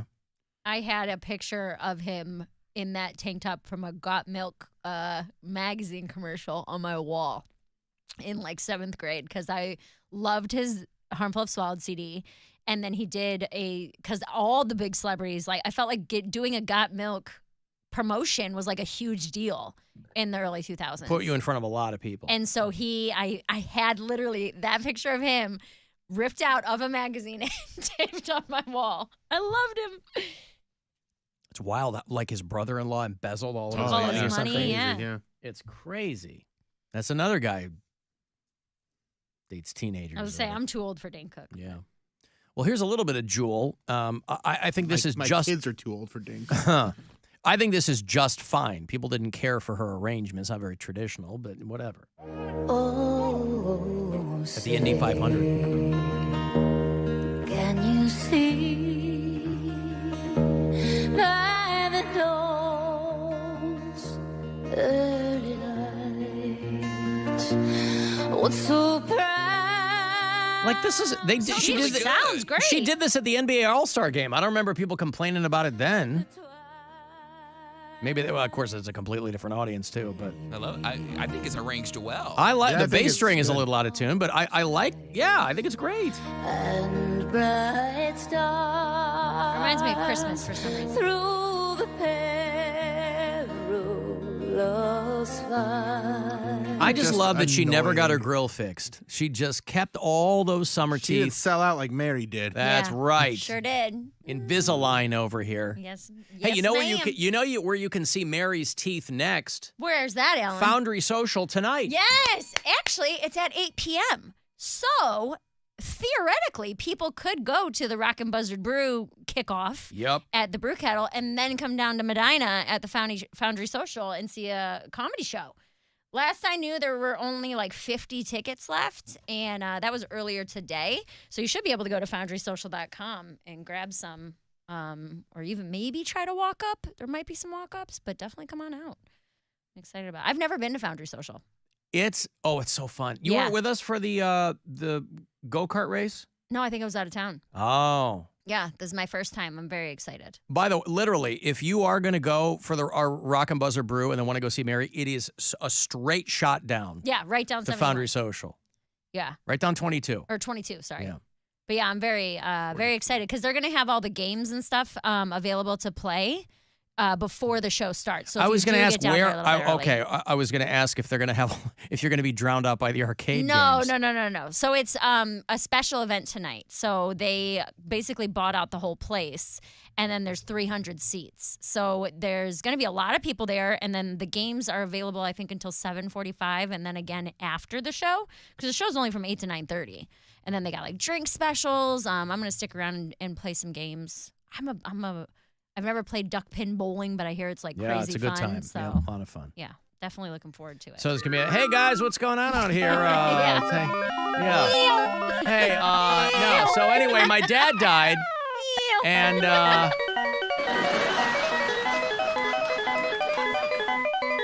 but I'll tell you what, my boyfriend and I, we cannot get anything.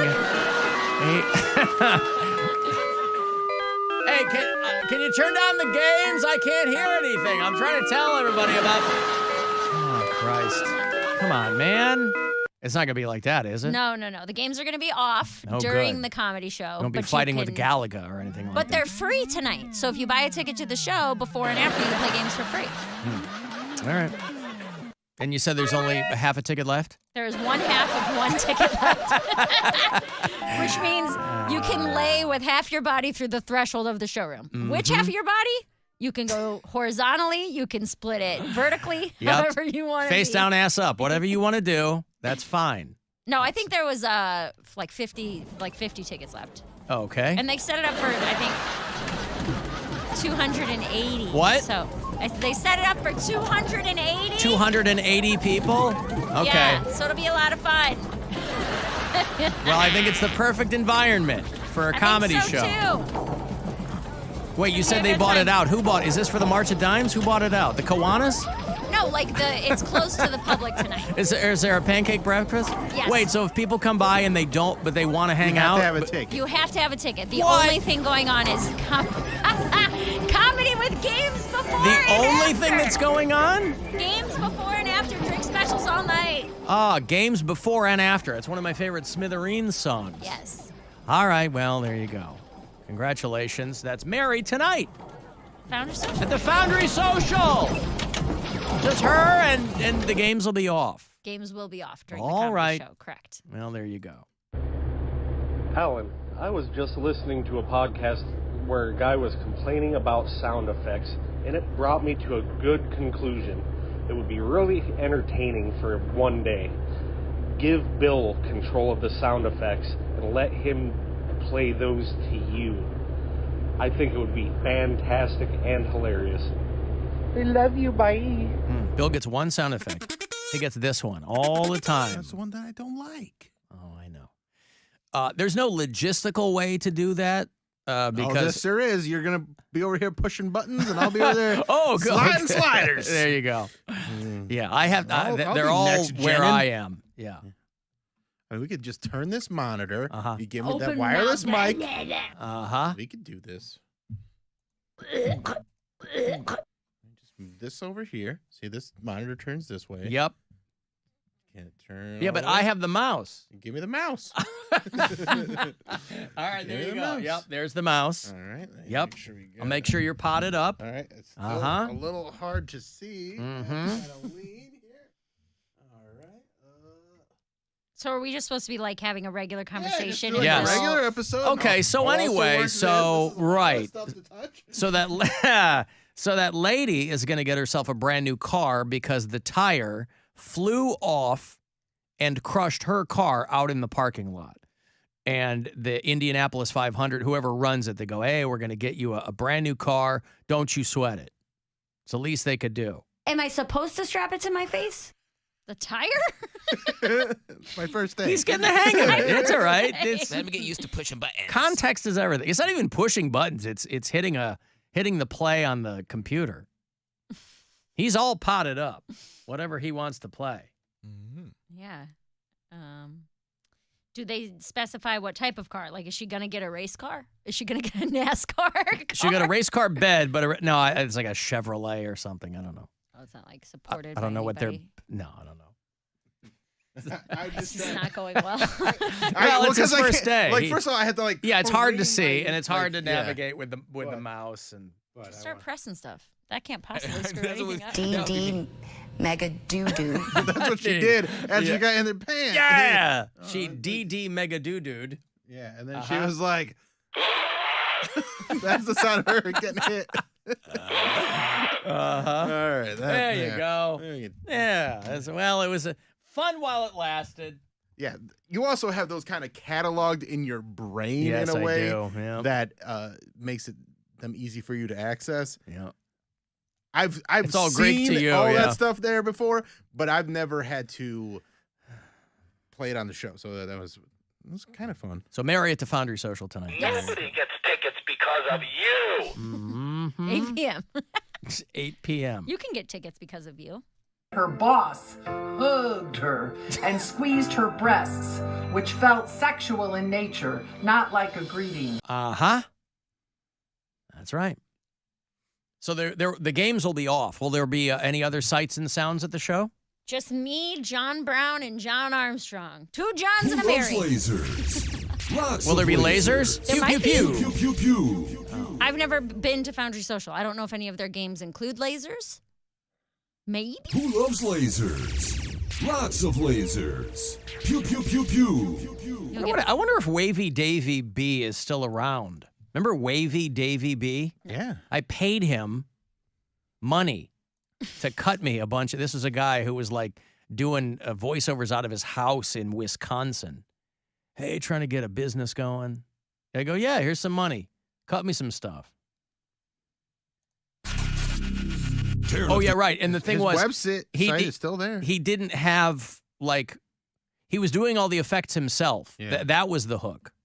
Because this is 10 plus years ago. Because he didn't have the proper software, or he had something, but he couldn't do, like, he didn't have a digital workstation that was properly set up. Tearing up the joint. It's Alan Cox in the mix. Oh, he had that. Where's the ones where he's doing it himself? He's going, in the mix. I don't remember. Oh, You're the damn it. Sound guy.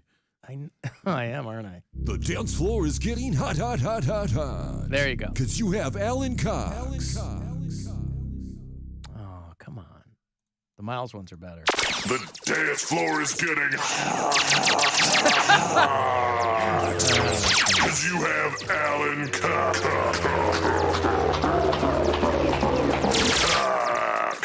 I bet I lost him in the Not enough lasers. in the Purge. Yeah. I bet I lost the OG Wavy Date. Well, maybe I'll have him cut me some new stuff. Hey, Jake. Good afternoon. I was just cracking up, hearkening all the way back to the Wavy Davy stuff, man. All the way back. I recall you had him actually on the show. You interviewed him. I did. But in any event, you were talking about the Indianapolis 500, and while, like you, I'm not a race fan either. because of reasons I won't get into. I went to the Indy 500 every year from 1998 to like 2012, and I liken it to redneck Mardi Gras, and like when in Rome, behave as they do. And like, I've gotten into some sticky situations at Indy. I made the mistake of wearing a fishbone shirt that said racism sucks on it when I was there. That probably wasn't the best idea. And I got surrounded from some people who did not appreciate that sentiment, but luckily, they didn't. First of all, I've heard the Indy 500 is a total blast, but to your point, they didn't appreciate an anti-racism message. Right, because I think they construed it as the mere fact of wearing that shirt was accusing them of being racist, and maybe they didn't appreciate it. All those Confederate flags, I guess, were sending mixed signals. Indeed, and it is a blast, but I just got too old to be like exhausted from my Memorial Day vacation on Tuesday at work. Right. So I stopped going back in 2012. But it definitely, I do recommend to everyone to at least go to the Indy 500 at least once, because it is a crazy experience. A little piece of trivia about that place: it is such a big track that a 9-hole golf course can fit in the infield, because it is 2.5 miles long, and just the sheer size and enormity and the sound is just really something to behold. And then on a different note, I've never been to Foundry either, even though I've lived in Medina for 16 years, because my favorite thing to do on the weekends is to not be in Medina. But I'm going to the show tonight, Mary. Have a great show. Hey, look at that. And looking forward to it. Take care, Now, everyone. Jake, which half of your body will be in the showroom? I'm not sure I understand the question. Both. It's okay. It was an inside thing. Thank you. There's Jake in Medina. He's going to be out there having fun. And no, listen, I remember when I was on in Pittsburgh, my producer at the time got infield passes at Indy 500 where he was like, where you get the headset and you're like wired into the, I don't know what it is, but it was his whole thing he was set up to do. And he said it was just so fun. And I'm sure it's a blast. But, and I think they've gotten maybe a little bit hipper than when people were screaming at him for a fishbone shirt. But that's a move, boy. Hey, Joe. Hello, Joe. Is this Joe? Yes, it is. Joe, what's going on? What's up with you, Alan? Just hanging. Can't wait to, I'm just biding my time so I can get down to Strongsville and have some of that Rockin' Buzzard brew. Got a question for all of y'all. Do y'all think the Nuggets will overcook do y'all think the Heat will overcook the Nuggets, or do you think the Nuggets will bury the Heat? I mean, the Nuggets are favored, right? I mean, Yeah. I've got money on both on FanDuel, but always playing both sides. Always playing both sides. I think sure to win, baby. I think the Nuggets are going to win. I think the Nuggets are going to win. I think it's going to be a 6-game series. Oh, you think they'll go 6 games? Yeah. All right. Same here. Okay, thank you, Joe. There's Joe. You know how we love to talk basketball. Yeah, that's true. I know. Joe in Cleveland. Nuggets or Heat? Does that start tonight? Yep. Wow. Tonight. It's a big day. It's a It big is a day. big It's day. Access Big Day. It's Buzzard Brew. It's Boundary Social Comedy Show. It's NBA something playoffs. Finals? What's happening tonight? Finals? NBA Finals. Game 1. What Where time is Where that? is it? Miami or Denver? Denver. It's in Denver. Okay. Well, okay. Hey, speaking of that iHeartRadio Access Day, holy moly. It's the Alan Cox Show on 100.7 WMMS. And everywhere you go on our free iHeartRadio app. The time is ticking away for you to get in on iHeartRadio Access Day. All kinds of amazing things and experiences. Trip for two to our 2024 iHeartRadio Alter Ego. This is our big alternative festival that we do in LA every year. And it's admittedly a lot of fun. We got Vegas trips for two for the iHeartRadio Music Festival. A lot of local things going on as well for iHeartRadio Access Day. You can get in on those. You get discounted Guardians tickets. You get $20 off every $100 you spend at the Feet Geeks. Go to thefeetgeeks.com for the details. Many, many more deals. They are all available only today, hence the name. iHeartRadioAccessDay.com to check it out. Weekdays on 100.7 WMMS and 24/7 on our free iHeartRadio app. Rover's Morning Glory. Crystal, last week you told us your father was in the hospital and you guys might have to pull the plug. What's the latest on that? So they show us the MRI of his brain, and like 80% of the right hemisphere is completely blacked out, which means it's not getting any blood. He's probably going to be paralyzed on his left side. But he still has 20%. Can you still function with 20% of your brain? Jeffrey's been doing it on 1% for 50 years. Rover's Morning Glory. Weekdays on 100.7 WMMS and 24/7 on our free iHeartRadio app. Catch your Cleveland Guardians at Progressive Field this summer. Get tickets at CLEGuardians.com. Temu.com, that's TEMU.com, is giving you an exclusive opportunity to unlock a $100 spending spree on their app today only on iHeartRadio Access Day. Temu.com is the most downloaded app on the App Store, and this is your chance to get a $100 coupon bundle you can use on millions of items. All you have to do is download the Temu app, enter a promo code, and you'll have $100 you can use to treat yourself to the latest fashion, home goods, or beauty products. Just head over to iHeartRadioAccessDay.com today for your promo code. Then get started on your $100 Temu.com shopping spree. Do you have shoeboxes full of photos? Today only, iHeartRadio Access Day listeners get VIP access to the new Photo Legacy Box. Get your family's photos professionally scanned for as low as 7 cents, which is 76% less than what other brands charge. As the world's largest digitizer, you know you can trust Legacy Box. Visit iHeartRadioAccessDay.com today to get 200 photos scanned starting at just $19.95. That's iHeartRadioAccessDay.com. Howie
Hey, iHeartRadio Access Day has arrived. We've got some amazing deals and unique experiences waiting for you. So check out iHeartRadioAccessDay.com right now and stay tuned for more throughout the day.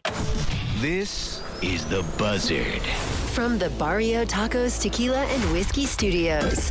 The Buzzard. The home of the Buzzard. Buzzard.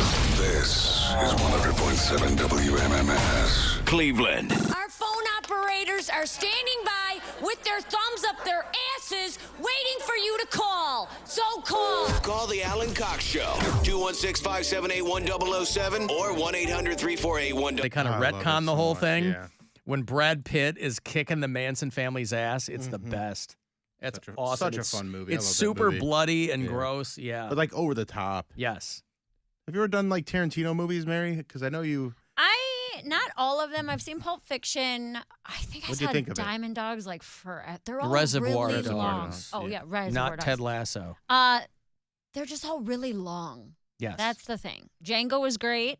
Gwen and I went to go see The Hateful Eight when she was pregnant, I think, and she fell asleep like immediately. She's like, God, this movie. I'm like, well, You said I like that Tarantino. That lady went to jail in 76. 71. She was convicted. Imagine the difference in life. Going into jail in 1971 and coming out in 2023.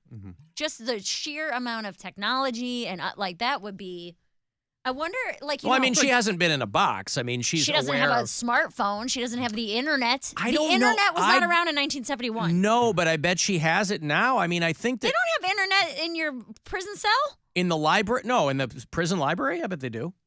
I don't know that you're allowed to surf the internet in jail. Maybe you are. I don't know. Maybe good behavior. You're allowed to be online or something. It's probably also, really, that's really sitting at a limited. desktop in it. Like it's not like what we're used It's to. not where on we your have phone. A supercomputer in our hand all the time. Everything's blocked probably on a desktop in the prison I don't even know library. what you would be able to access from a prison library. And I could be way off, but it seems to me that every time we talk to people who've been in prison, they go, "Oh yeah, we have this and this and this." People putting phones on their asses, so I assume a lot of people have phones in there. Depending on how you are, if you're, if you're good, you get rewards and stuff like that. But just everything about your life is completely different.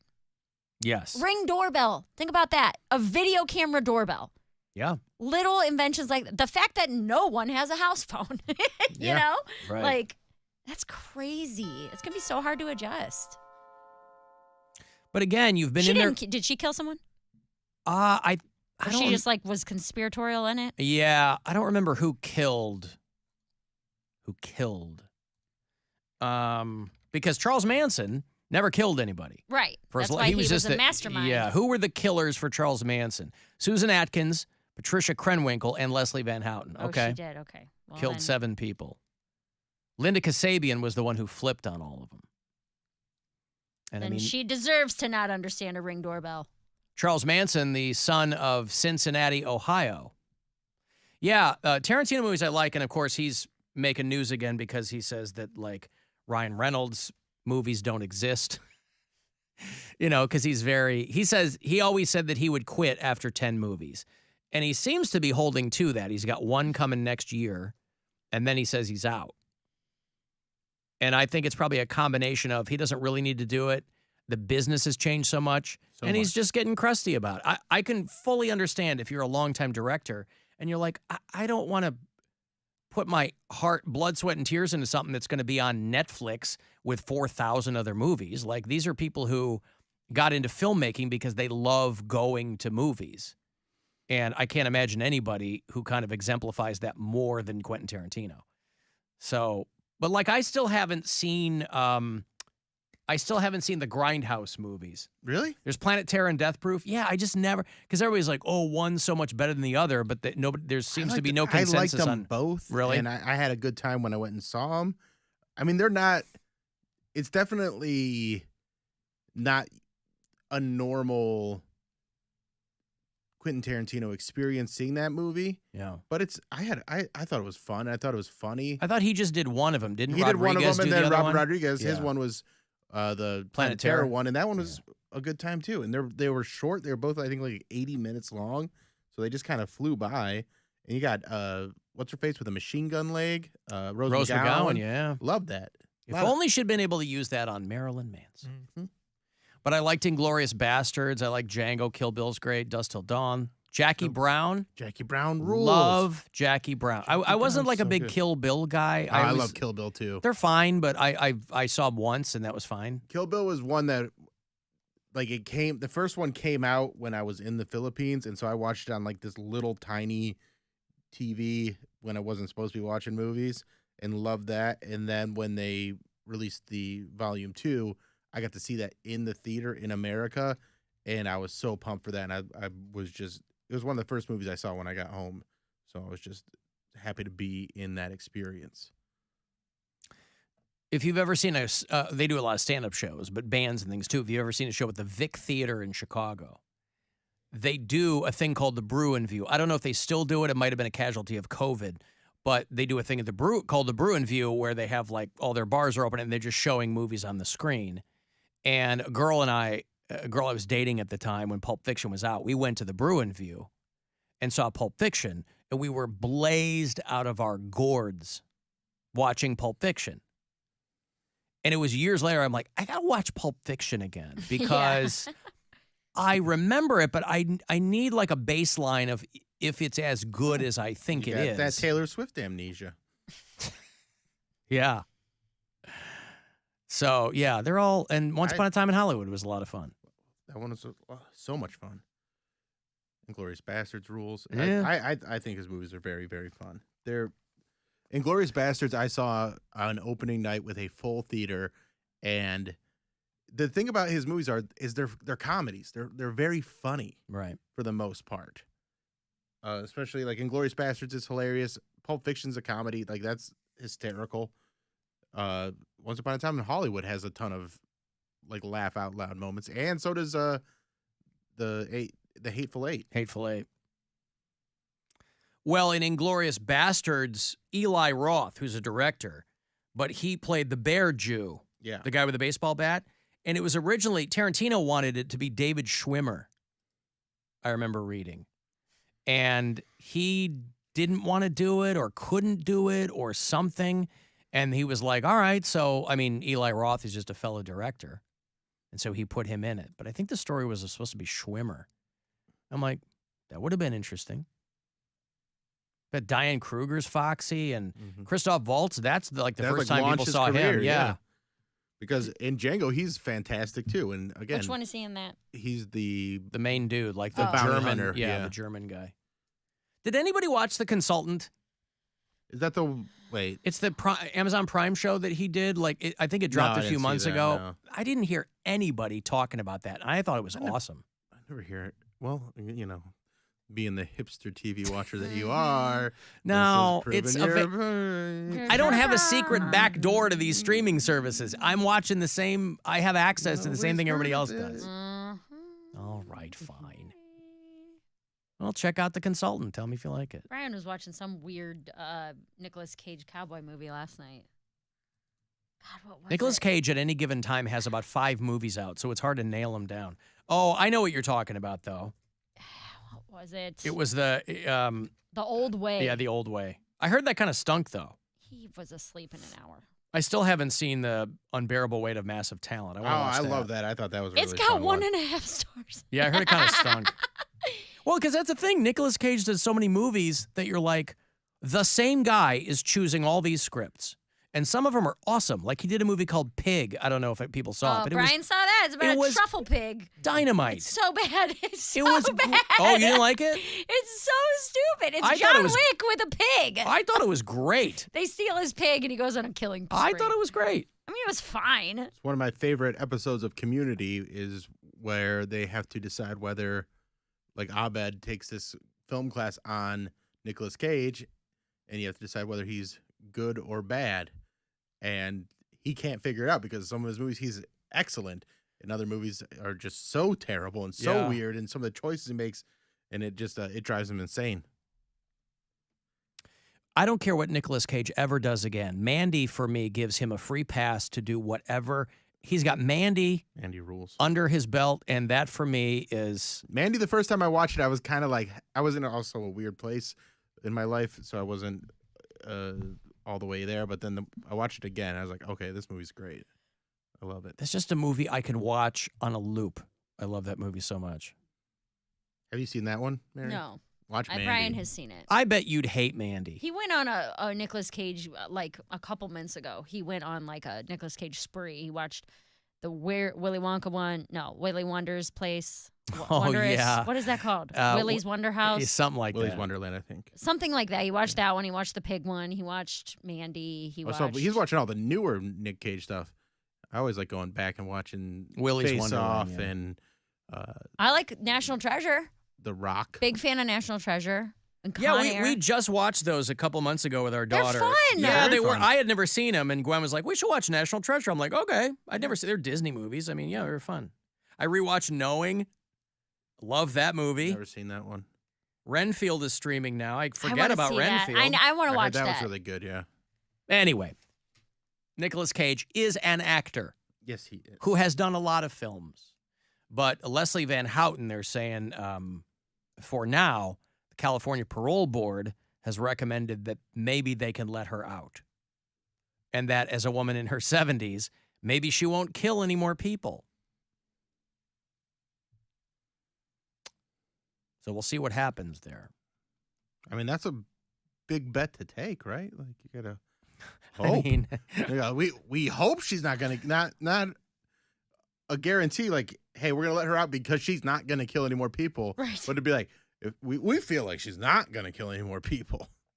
but it would also be different of all of these women who, and again, I don't know which ones are still alive, but it would be different if they all, to this day, still pledged their undying allegiance to Charles Manson. They probably That would be different. do. No. You think they were deprogrammed inside? They were all high, like they were, or whatever the free love, combination of free love and drugs and Manson just be, finding easily manipulatable people, right? You figure 2 weeks of being in prison and they were like, oh my God, what did I do? And then they're in there for 50 years.